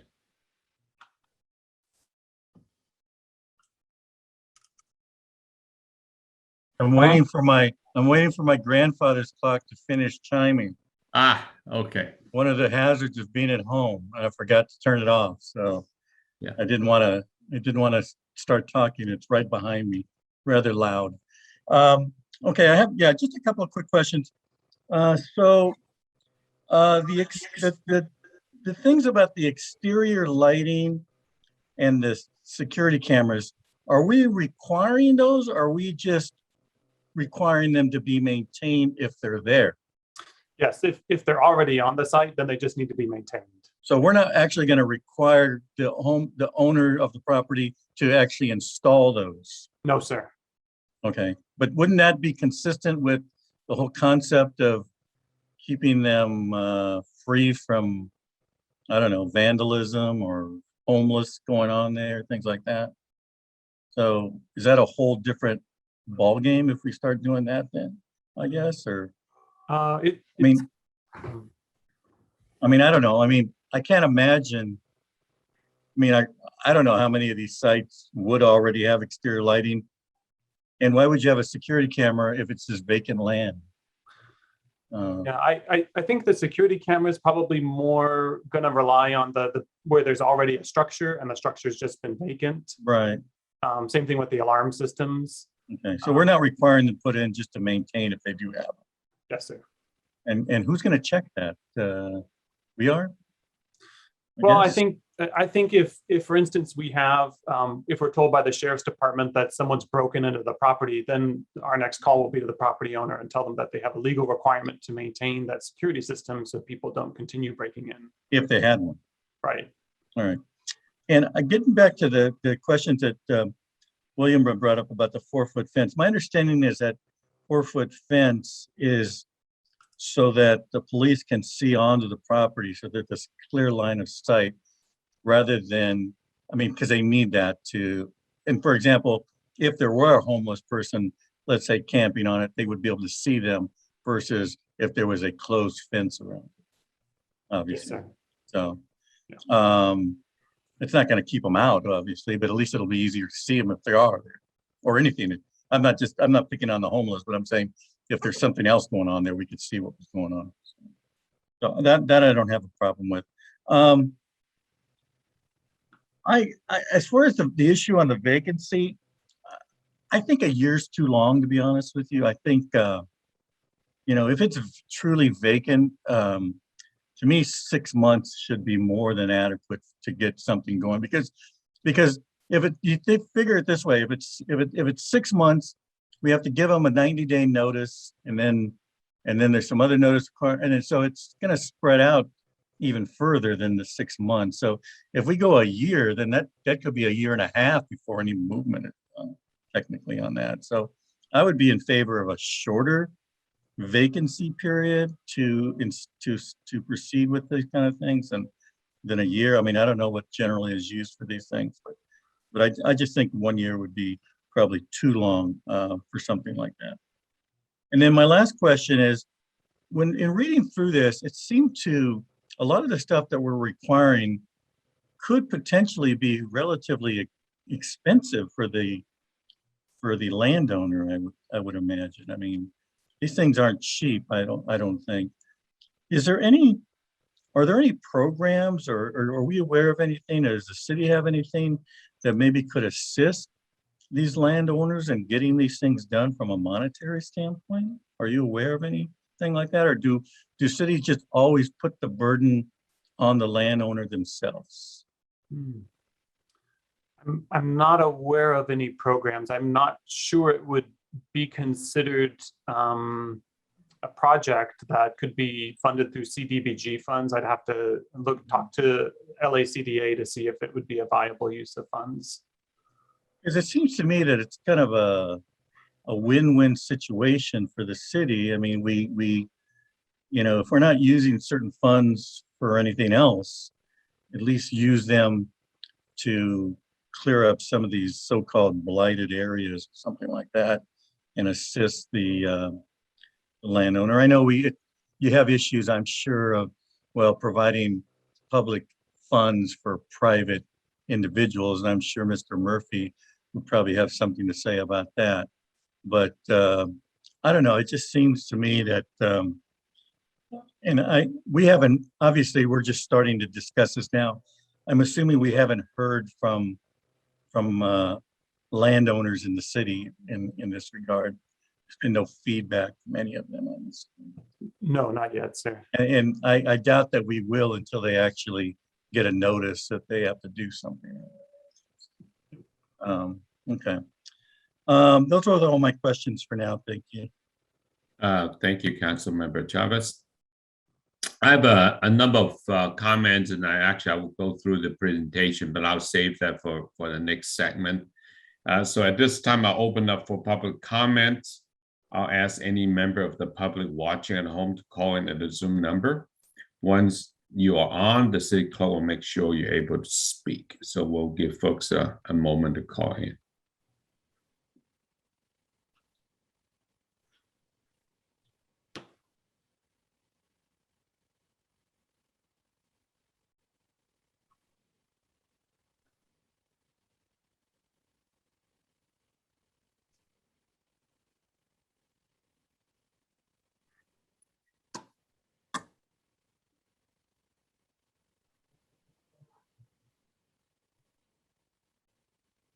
So, Madam City Clerk, I don't see any callers other than Mr. Jambazian. Mayor Yu, there are no other callers except for Mr. Jambazian, and I've asked him to unmute if he wishes to Mr. speak. Jambazian, you want to address the City Council at this time? No, Mayor, I guess my only concern or question was, this is for residential and commercial? Maybe Mr. Remus can answer that. Yes, the way it's drafted now is it would include residential and commercial properties. Thank you. Yes, sir. All right. With no other public comments in a reasonable time given, I will close public comment and come back for City Council for final questions and comments, starting with Councilmember Min. Thank you, Mayor Yu. I do have one more question. In the staff report regarding, let me make sure I'm getting the right term here. Okay, so it improved vacant sites that are unoccupied for more than 90 days. So if this also applies to residential properties, and let's say someone had a house that I guess is a rental for whatever reason. So does that mean if we find out that someone was unable to rent a property for more than 90 days, that they would then fall under this ordinance? Am I understanding that correctly? Yeah, that's not something that I had thought about, but yes, technically it would. Yeah, but wouldn't we want it to? Because the only reason they're going to get in trouble is if they're not doing what they're supposed to, and that's clean it. I mean, as long as they, and that's been a problem throughout the city, is that we've got vacant properties that are sitting there because they haven't been rented out or sold, and they're not doing their grass and they're letting weeds grow. Doesn't this address that issue? Well, my understanding is that this is requiring it regardless of whether they're maintaining or not maintaining the property. Is that correct? Yes. Well, yeah. Yeah, but I would have a problem. well, I'm sorry to interrupt, but that doesn't make any sense. And why? Yeah, it would apply, but only if they're doing something that you list a whole bunch of things here that would get them in trouble. If they're not doing any of those things, then what would we prosecute? Or what would we be going after them for? So my comment is more about maybe clarifying the intent of this ordinance so that we're not inadvertently casting a net that catches. I'm just bringing up one example. There might be others that we just haven't really thought about, because I understand the intent of this ordinance is specific to what we've all been discussing, but at least the way I'm reading what's presented in the staff report, this seems like it's much more broader and all-encompassing, and we're inadvertently capturing situations that are not really intended for this ordinance to capture. And if I may add to that, we have a pretty robust code enforcement program related to residential properties. I think generally, the idea is some of the examples that Mr. Reimers brought up about commercial properties. And we do have we were just dealing with one in the last couple of weeks, which did resolve itself with good work with staff on some squatting issues and others. So we do kind of actively look at it from a code enforcement standpoint. And because we're, a residential community, we are pretty active on that front. So that's something for the council to consider, and a valid point by Councilmember Mann about how potentially, at least in the draft form, how wide that cast is net, or that net is cast in that way. So something else for you to consider. So then that kind of begs the question, does this ordinance overlap or inconsistent with some of those ordinances that we already have that are being enforced by code enforcement? I think that kind of is probably maybe what William is getting to, and maybe that we need to look at, and see, okay, is this, I know we're kind of setting this up as a result of, there's some concerns that we've had out there, but have we looked at the bigger picture and compared this with the existing ordinance that we have, and are they inconsistent or overlap? That would, I think, be a kind of a concern of mine. Yeah. I think on the commercial side, this creates an enhancement that's a little bit different than what the ordinances say now. It's kind of hard to say, to make that comparison on the residential side, but I would just harken back to my prior point that we do have a very robust, Scott and his team do a great job on the residential side of that to try to alleviate a lot of those concerns. That's what I would point to. Well, then the next question would be, do we need this to apply to the residential area if we already have such a robust procedures and system? Why do we need this? That would be a question for you as council. And Well, what you- okay, that's the question I'm asking, man. So I think we can study this a little bit more. But you know, while the three of you were speaking, I think one thing we can point out about the ordinance is that for improved properties that where there's a structure, so let's say there's a single family house that had been rented, the director has the ability to not require the additional landscape buffer, but most houses have 5 feet of landscaping in the front yard anyway. So we might want to do possibly is at the next version is maybe we allow the director also not to be able to not require the additional fencing in the front yard. So it still looks like an occupied site. We just have the additional requirements about making sure that it's maintained, and that if there's an existing security system that they continue to keep that. I think one of the challenges that we have from a staff level is that we don't know if somebody is renting a property. We don't know if a site becomes vacant. And I think to Councilmember Chavez's comment, we don't know if a site becomes vacant until usually, you know, the newspapers start piling up and the grass gets 2.5 feet tall and so forth. And then we realize that, you know, the sites have been vacant, and, you know, then we have a number of other buttons we can push in terms of public nuisance codes. Yeah, and I think William brings up a valid point, and that is, I know just in dealing with, let's say, estates where someone dies, okay, and the property, the people no longer live there because they're dead, and the family has to either go through probate or do something, that can take up to a year. And realistically, that property can be vacant for a year. And so the way this is set up now, that would fall within the definition of an improved vacant site, I think, as presented here. How are we going to address those issues?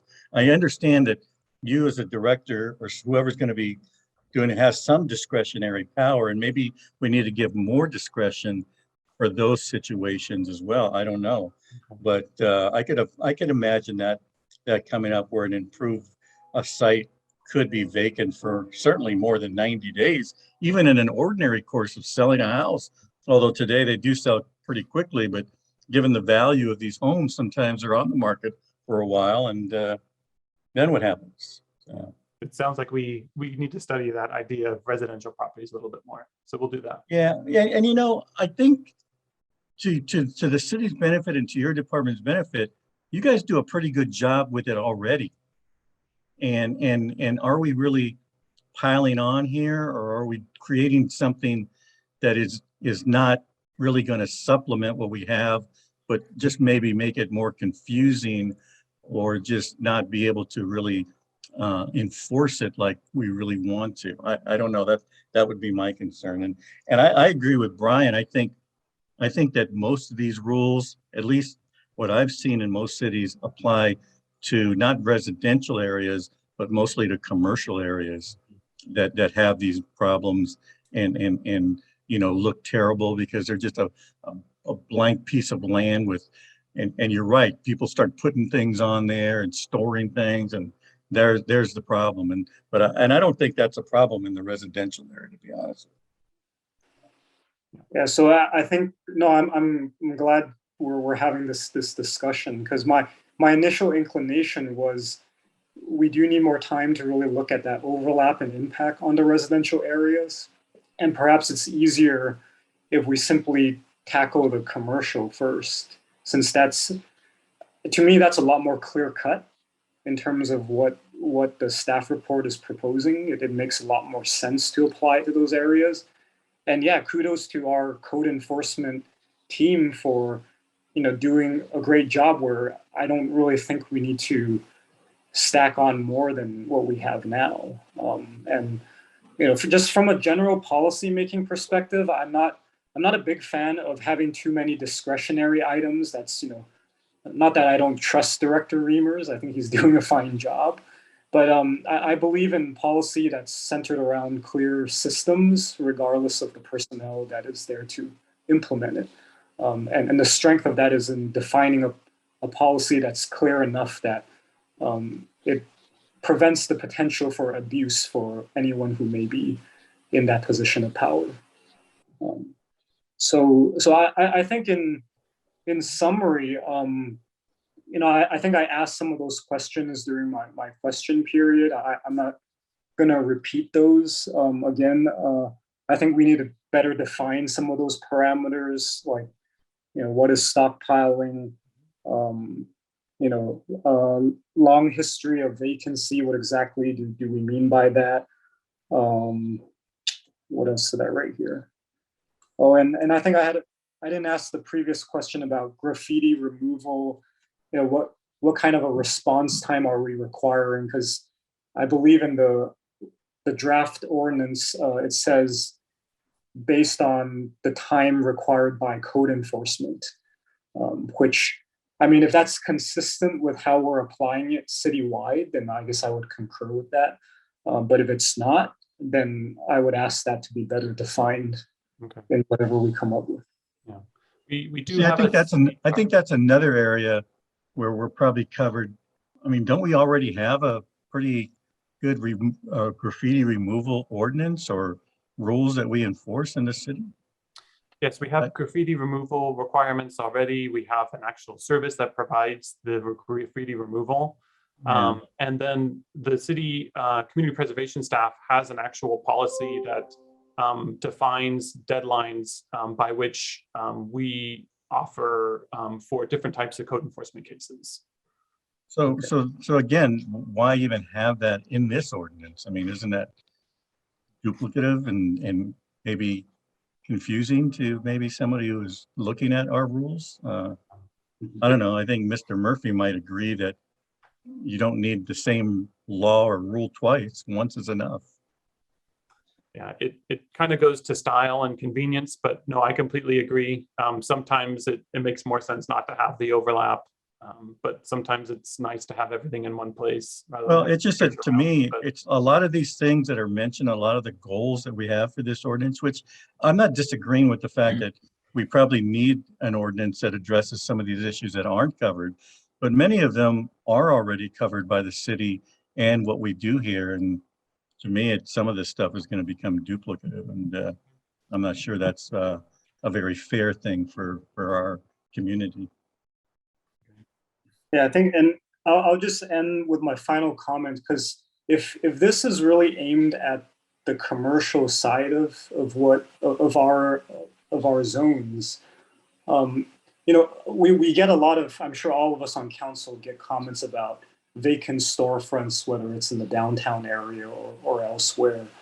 And in the past, we've had different policies about or guidelines about, within the downtown specific plan about improving business facades and features. Granted, that's for, an existing business that's in place or a business that's moving in.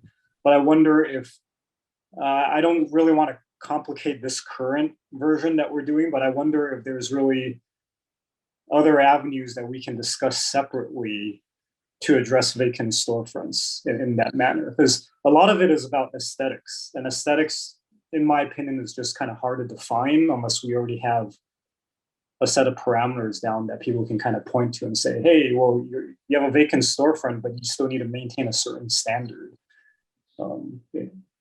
I just don't know if that's really something possible or worth exploring. That's all I have for now. Thank you.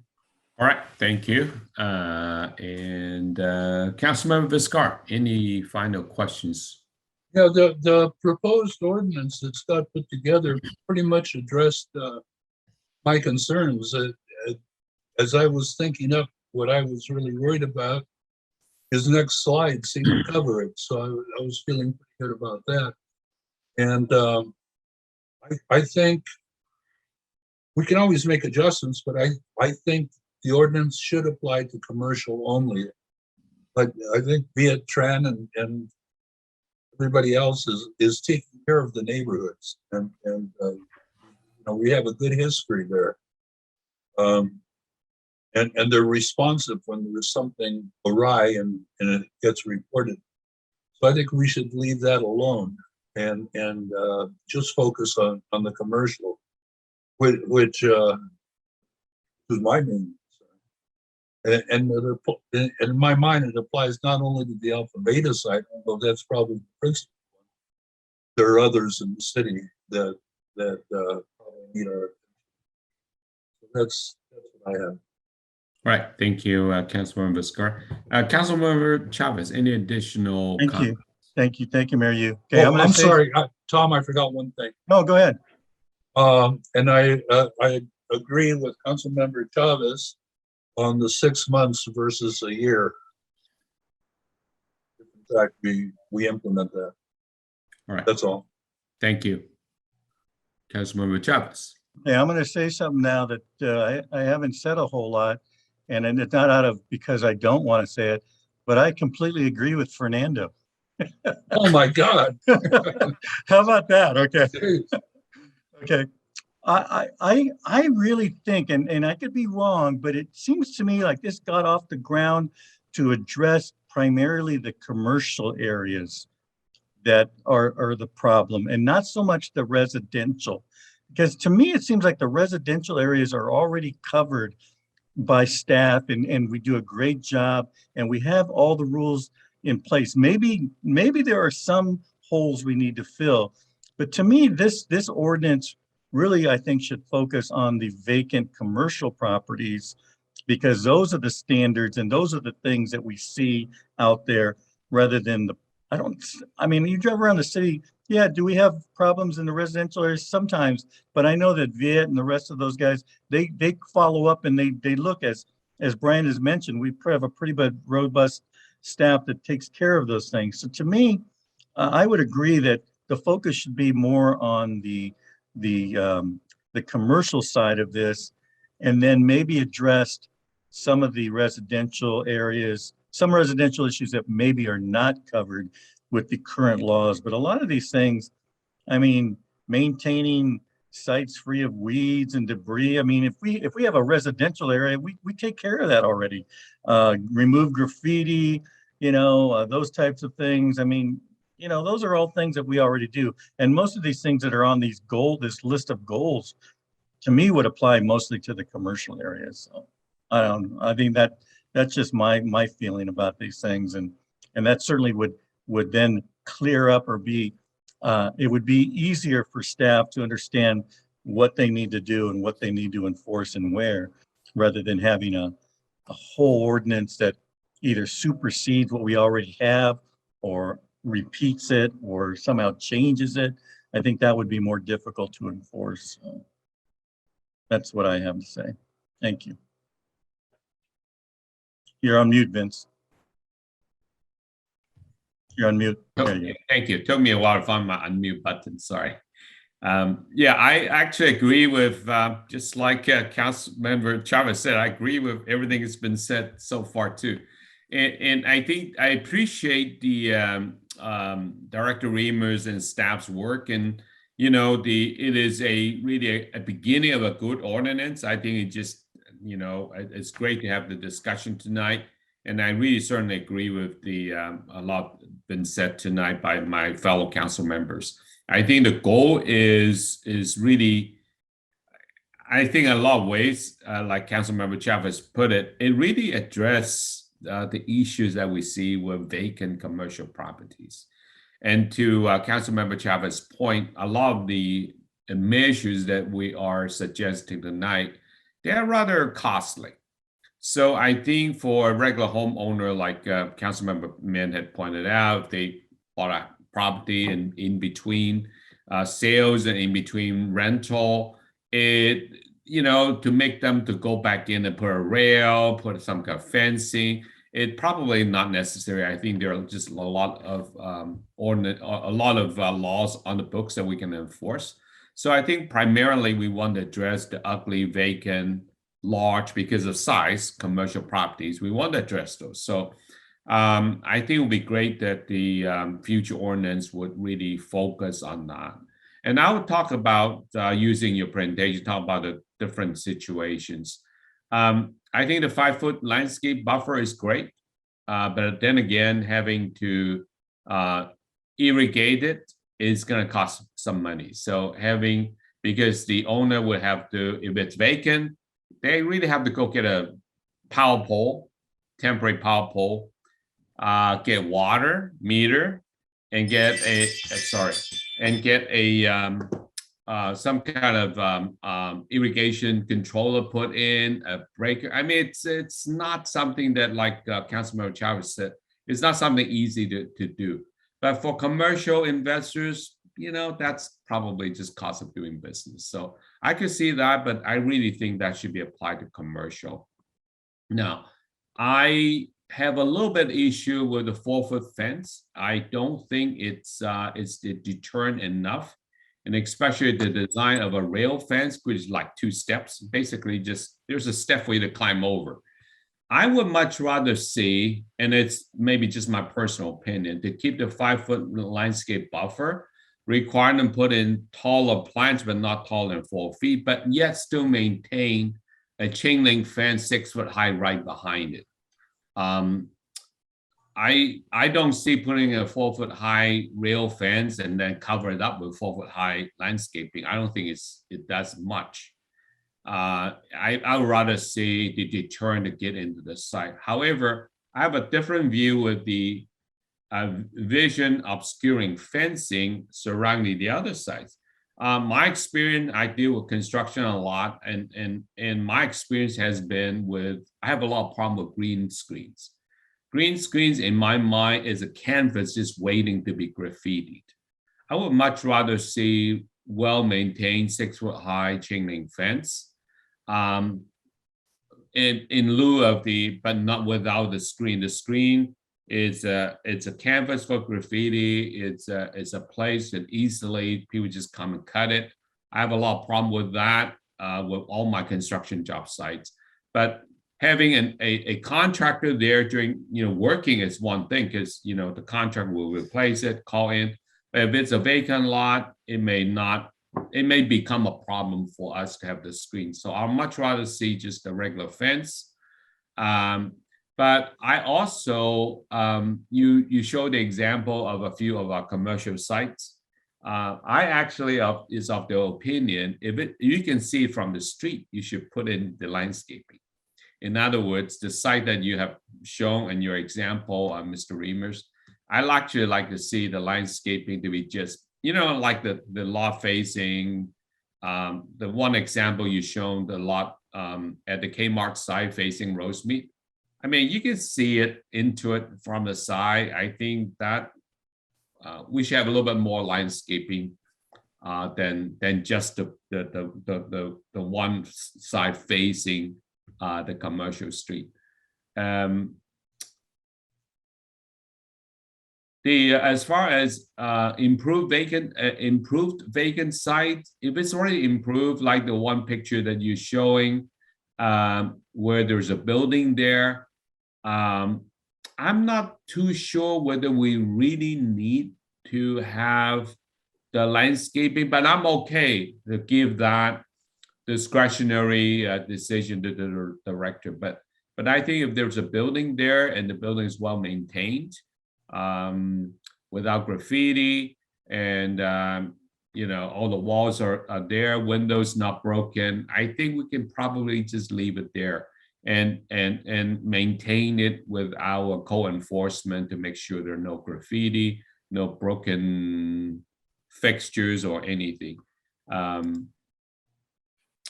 there is one example with I think it's the 5935, I think Las Tunas Boulevard, where we're showing a 4 foot high rail in front of a storefront. I'm not really sure. I mean, the building seems to be fine, unless it's really necessary to prevent people getting in. If the windows and doors are secure, no broken glass and broken window or door, I think we can leave it alone. Whereas we may want to make sure that the owners do maintain it, instead of, flaking paint, we need to make sure they paint it. And I also agree with my fellow council members that 1 year is probably too long. Probably something like 6 months might be a good compromise. That maybe further requirement needs to take place if it's vacant for a long time.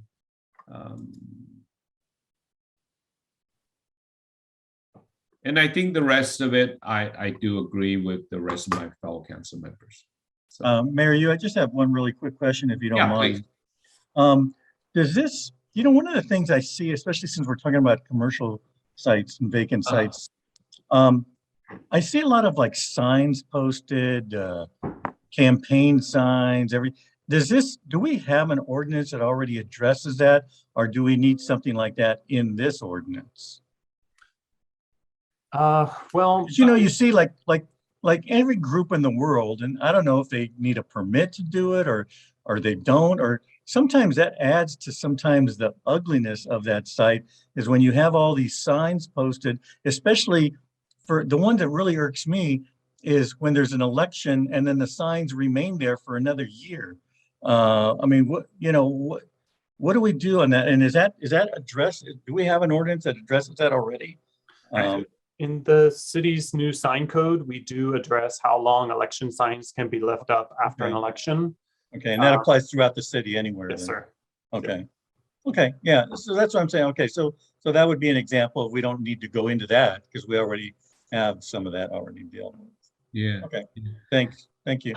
But I think it's kind of hard to enforce, but unless we basically said no campaign signs on vacant properties, because the assumption is that somebody might have gotten the owner's permission to post. Well, signs. exactly. Yeah, there's no question that we don't know. Maybe they got the owner's permission. If they do, then that's fine.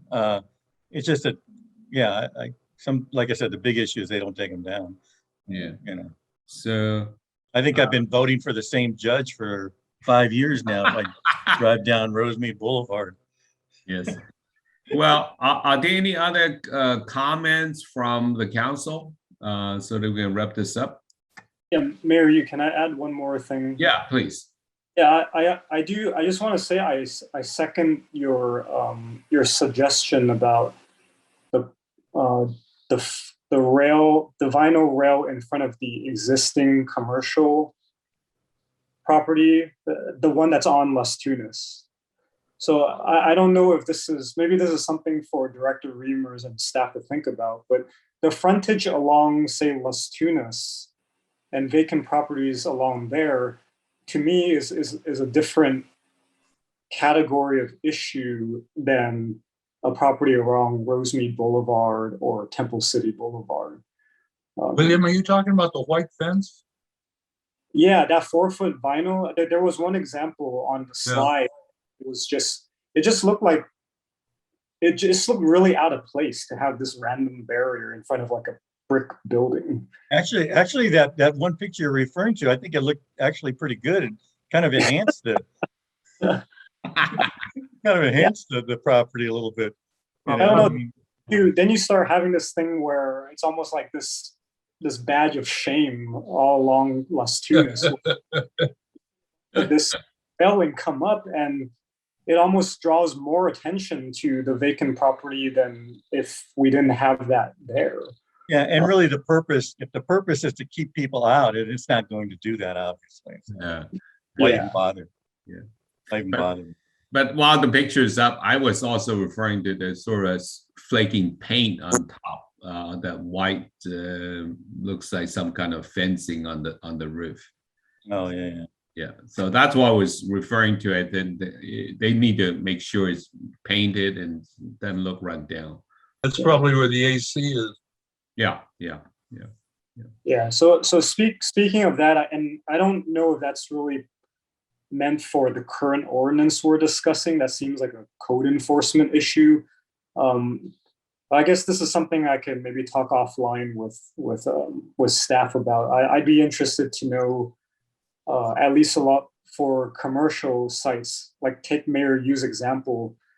Do we have a mechanism in place to have owners maintain things like the flaking paint, anything that might detract from the aesthetics? And I think that's particularly more, I guess it stands out a lot more in our downtown corridor because there's more foot traffic and the density of businesses that are adjacent to each other is a lot more apparent. And just walking through it, I can name a number of vacant storefronts along there, and it's pretty obvious when they're vacant.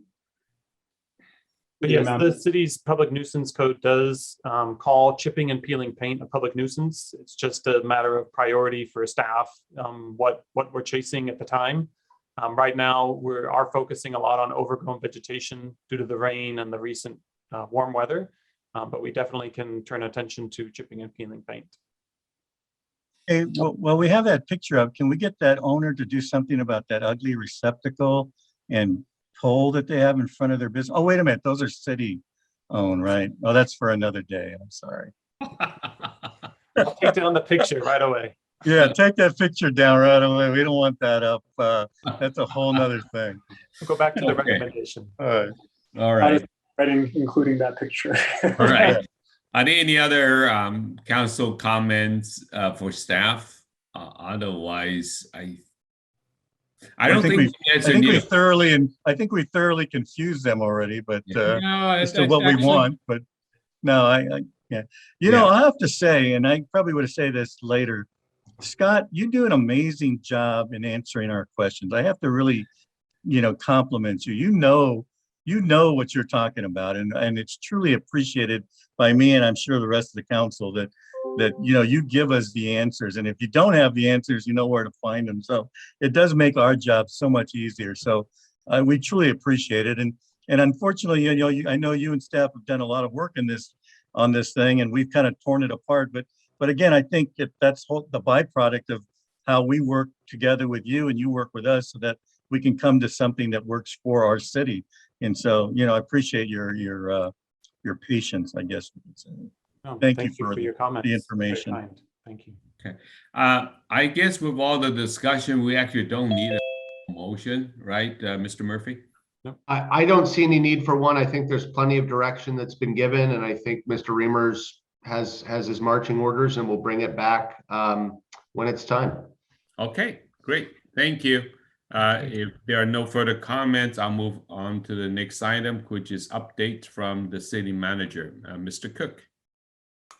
Mary, thank you, members of the council. Mayor Pro Tem Sternquist has left the meeting for the record, so she will be gone, so she won't participate in the successor agency meeting shortly after this. Just want to thank you on behalf of the unrepresented staff, or many of you here tonight. Myself, thank you for your consideration on the prior item regarding appreciation pay and related to inflation and just COVID. So thank you so much to all of you and Mayor Pro Tem Sternquist, and thank you personally. I know it is frustrating. We are hitting a transition phase in the pandemic, but I truly believe our success has been a combination of a couple things. One of which is we do not run, we jog forward. We do not make significant pivots, and we've been lucky. And we've had a staff and a community that has been really following the health orders as well. So things are changing.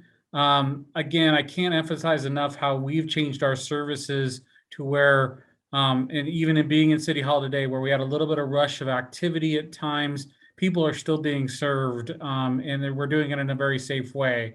So the next several weeks are going to be an additional time of transition and change, but I want to thank you. I want to thank the staff and the community for their continuing patience and understanding in keeping us safe going forward. That is it for me, Mayor, for tonight. Thank you, sir. Thank you. Next item is update from City Attorney, Mr. Murphy. Thank you. I think we've already sort of talked about what I was prepared to talk about now with respect to the governor's new executive order that's making some changes to our state of emergency statewide, and the changes that the county appears to be undertaking over the next week to 15 days.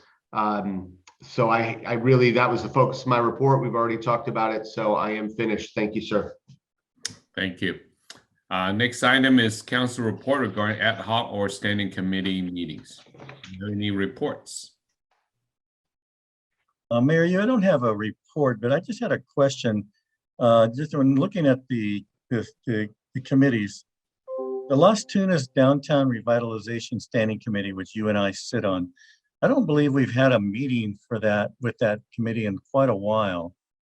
Are we still doing anything on that, Brian? Or can you refresh my recollection as to where that stands, or do we still need it? I mean, I don't mind it because, you know, it brought to my mind because of discussing the stuff on the new ordinance with the vacant lots and stuff, that I think we still need to do something regarding the revitalization of the Las Tunas downtown area.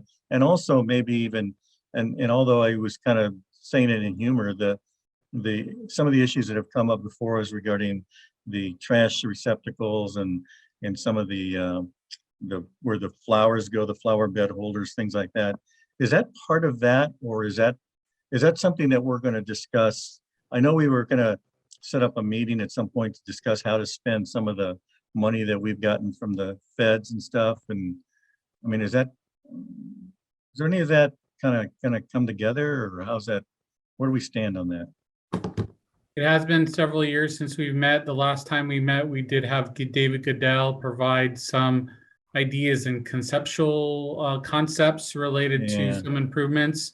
Happy to kind of resurrect some of that at least, or have a standing committee meeting with you and Mayor Yu on that to discuss if there's some additional improvements. The major improvement we made that was not necessarily aesthetic improvement, but an improvement that was needed was the repavement that we did from city limit to city limit of Las Tunas about almost 2 years ago now.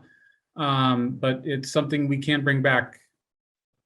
Would this committee, with certain things like beautifying, I don't know if that's the right word, you know, cleaning up the downtown, not even the downtown area, but the whole Las Tunas area, as far as, you know, painting some of these things or replacing some of these receptacles and benches. We've been talking about that off and on for a long time, but it doesn't seem like we've gotten anywhere with it for a number of reasons. One, most common is the money issue, but would that fall within the purview of this committee, or is that something that is outside this committee's purview? I don't know.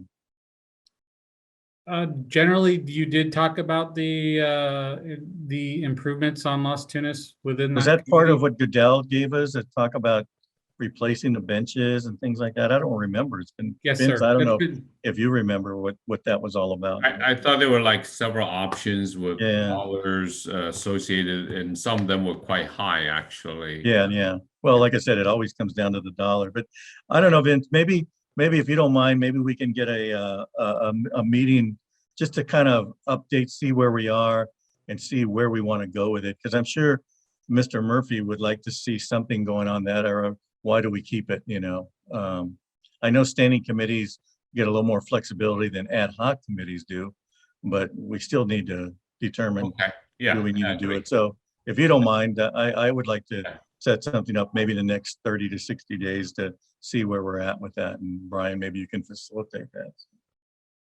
Okay. Certainly. Thank you. Yeah. All right. That's all I have on that. Sorry. Thank you. Thank you. Any other reports or comments? If not, we'll move on to the next item, which is council items separate from the city manager's regular agenda. Starting with Councilmember Mint.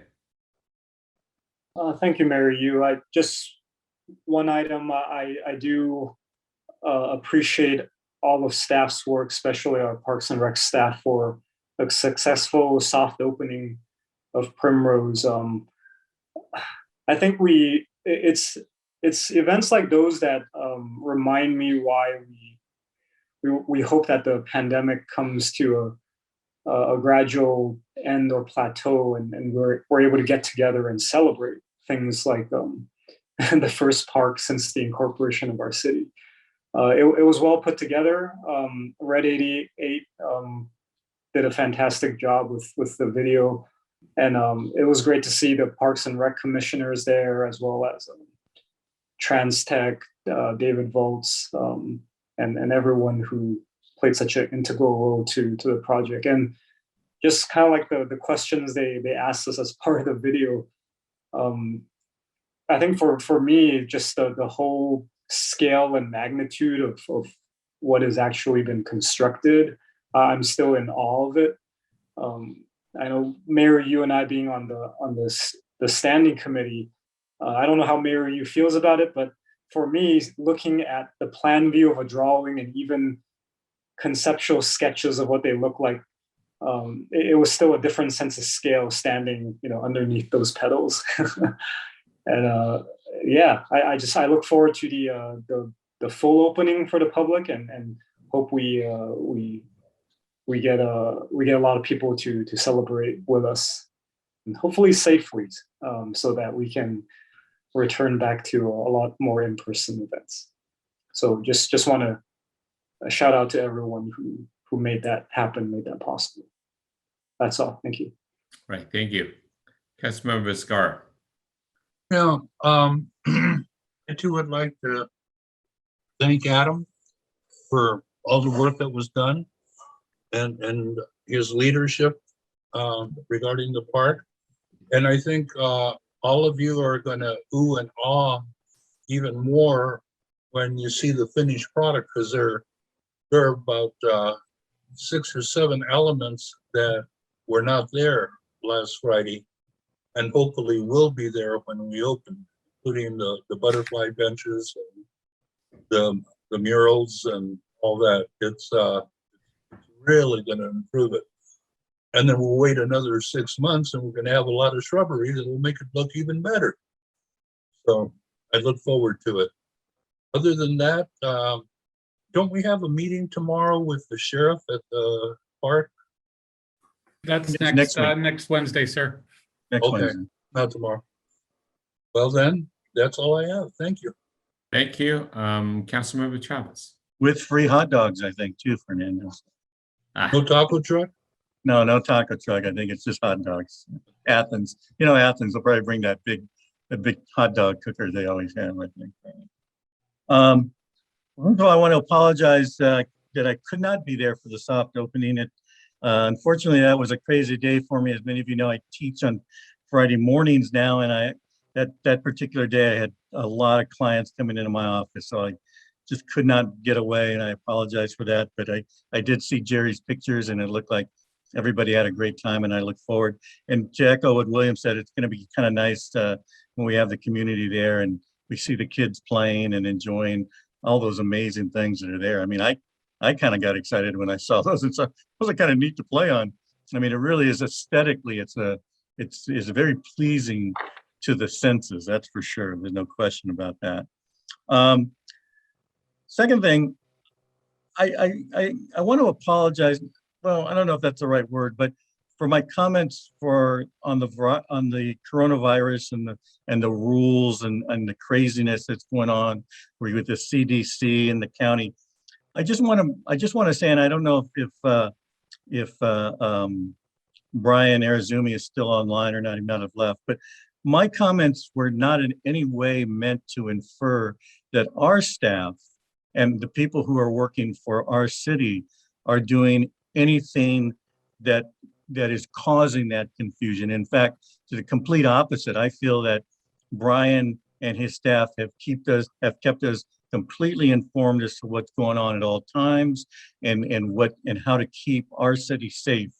And they've done a fantastic job in helping out with the sheriff and not only the vaccination clinics that we've had, but the testing clinics that we're having, all those kind of things. And so, again, I just want to reiterate that none of that was intended as a knock against anything that we're doing in the city. If anything, my frustration has to do with the ever-changing rules and regulations that tend to confuse. I forget who said it, maybe Fernando, not only us who are constantly involved in it, but if we're always on top of this, can you imagine what the public must be going through and thinking, well, what do I have to do today? What do I not do? It's just a mess right now, unfortunately, and hopefully it'll get better. So, one last thing on the improvements on the ordinance to take care of vacant.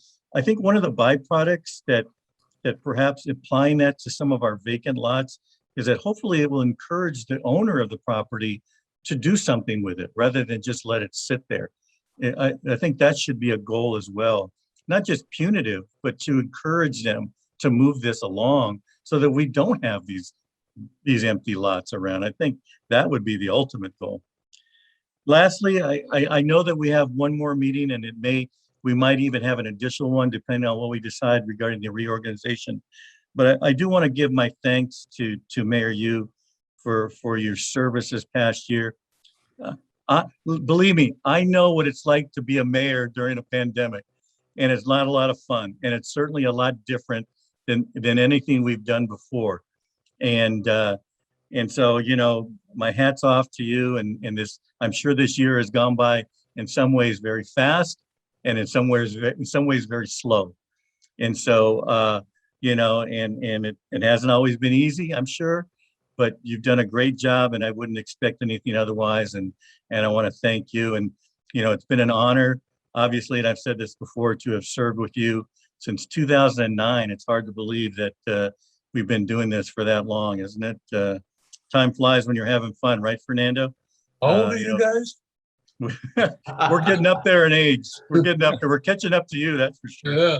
We're getting older, and William's getting younger for some reason. I don't know what's going on there, but anyway, you know, I'm sure we'll have time to give our thank yous and stuff, either next meeting or the meeting after that. But just in case, I want to express my praise and thanks for everything you've done, and you've done a great job. And you know, we'll keep moving on. And of course, saying that, and I think we would all agree that these difficult times, a lot of it has been made easier by our staff, our you know, administration, Brian, Greg, all our department heads.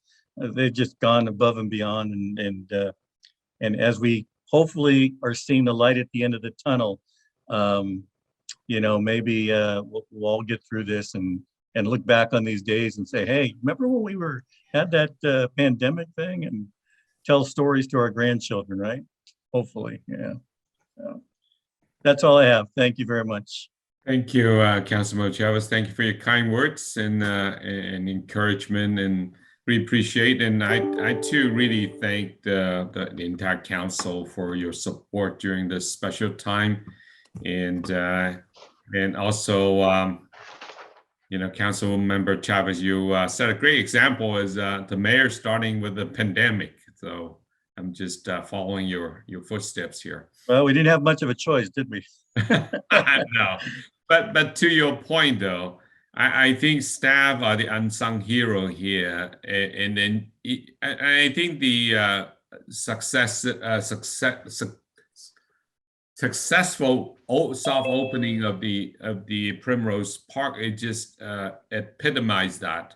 You know, in spite of the pandemic, in spite of all the issues and things, people not, you know, getting sick and all that, we were able to get the park built on time, on budget, and with a great leverage of state funding.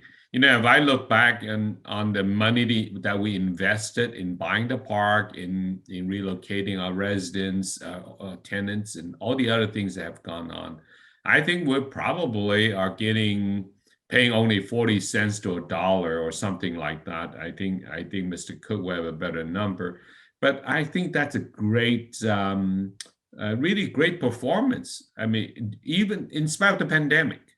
Brian Cook, our city manager, and his staff are able to produce during this time. So I really want to say thank you to all of you.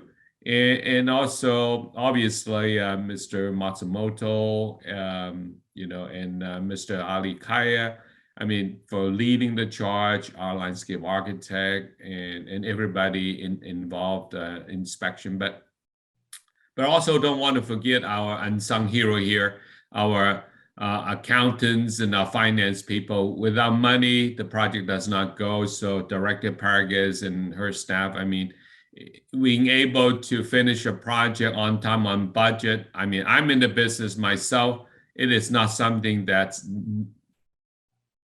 could be achievable without some hard work. I know it. And then to Councilmember Men's point, I'm in the business of building things, but I too was totally amazed and surprised.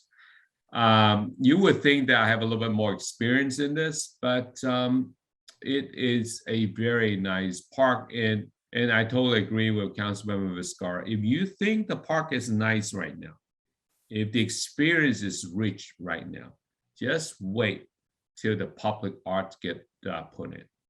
I do look forward to the grand opening. I do look forward to the days when our residents can truly go in and enjoy this park. So thank you. And with that, this probably one of my last comment as the mayor, and I'll actually will move on to the next item on the agenda. That is, we will recess to the successor agency to the Temple City Community Development Agency. So at this time, I would like to call to order the meeting. Madam Clerk, roll call, please.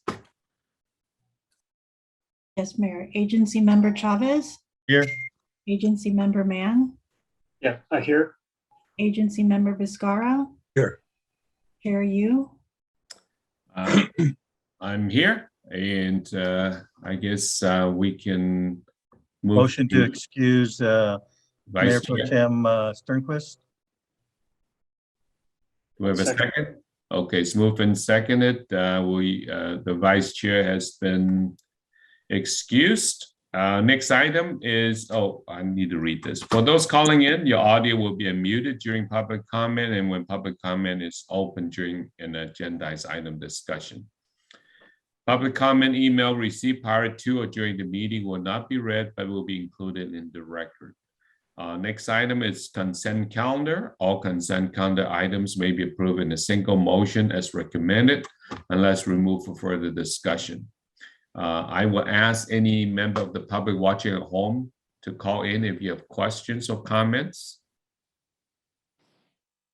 We'll allow the public a little time to call in.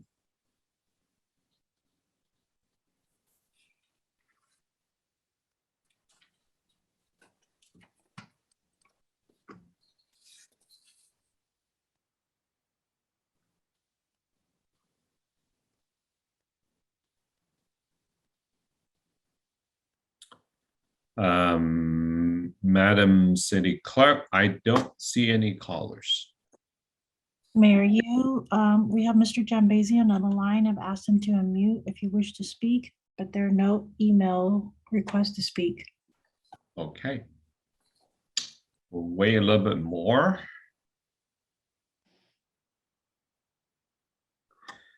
Well, with sufficient time been given for the public to call in, I will close public comment. May I get a motion, please?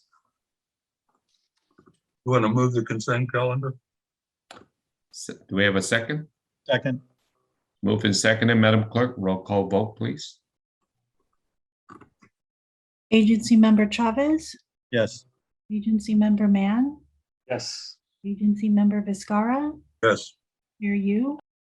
Yes. So the consent calendar has been approved. Next item is unfinished business. There is none. New business, there is none. Communications, there is none. And then we come back to public comments. The successor agency will now hear public comment regarding item not listed on the agenda. I will ask any member of the public watching at home to call in at the Zoom number. Once you're on, the city clerk will make sure you're able to speak. We'll give folks a little time to call in. Has anybody ever called in? Not to a successor agency meeting, sir. That's what I'm talking about. Yeah, I don't even know most people don't even realize what that is, to be honest with you. It's been certainly a few years since we sunset the redevelopment agency. Yeah. And I believe as soon as we make the last bond payment, then you can, I believe you can, and there are no other assets to dispose of. I believe we can dissolve the successor agency. How much longer, Mr. Cook? 3 years until the last bond payment, I think, 3 or 4.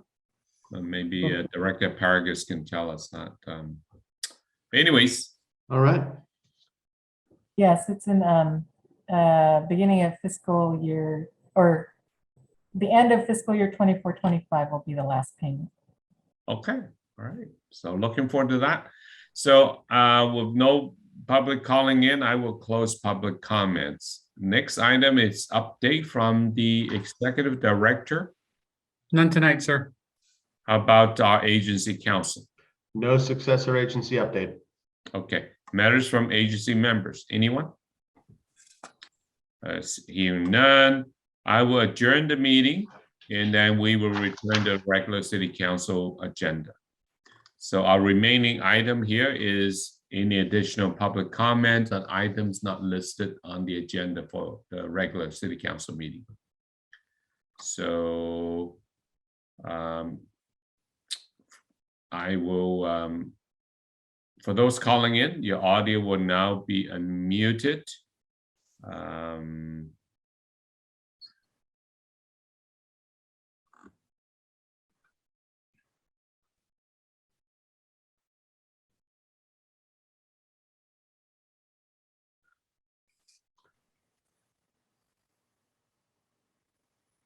Good. Okay, Madam City Clerk, are there any callers? Mayor Yu, only Mr. Janbazian is on the line, and I've asked him to unmute if he likes to speak, and there are no email requests to speak. Okay, Mr. Janbazian, any comments for us? No, Mayor. Thank you, Mr. Janbazian. So with that, I will close public comment. We are adjourned for the night. Thank you, everyone. Have a great evening. Good night.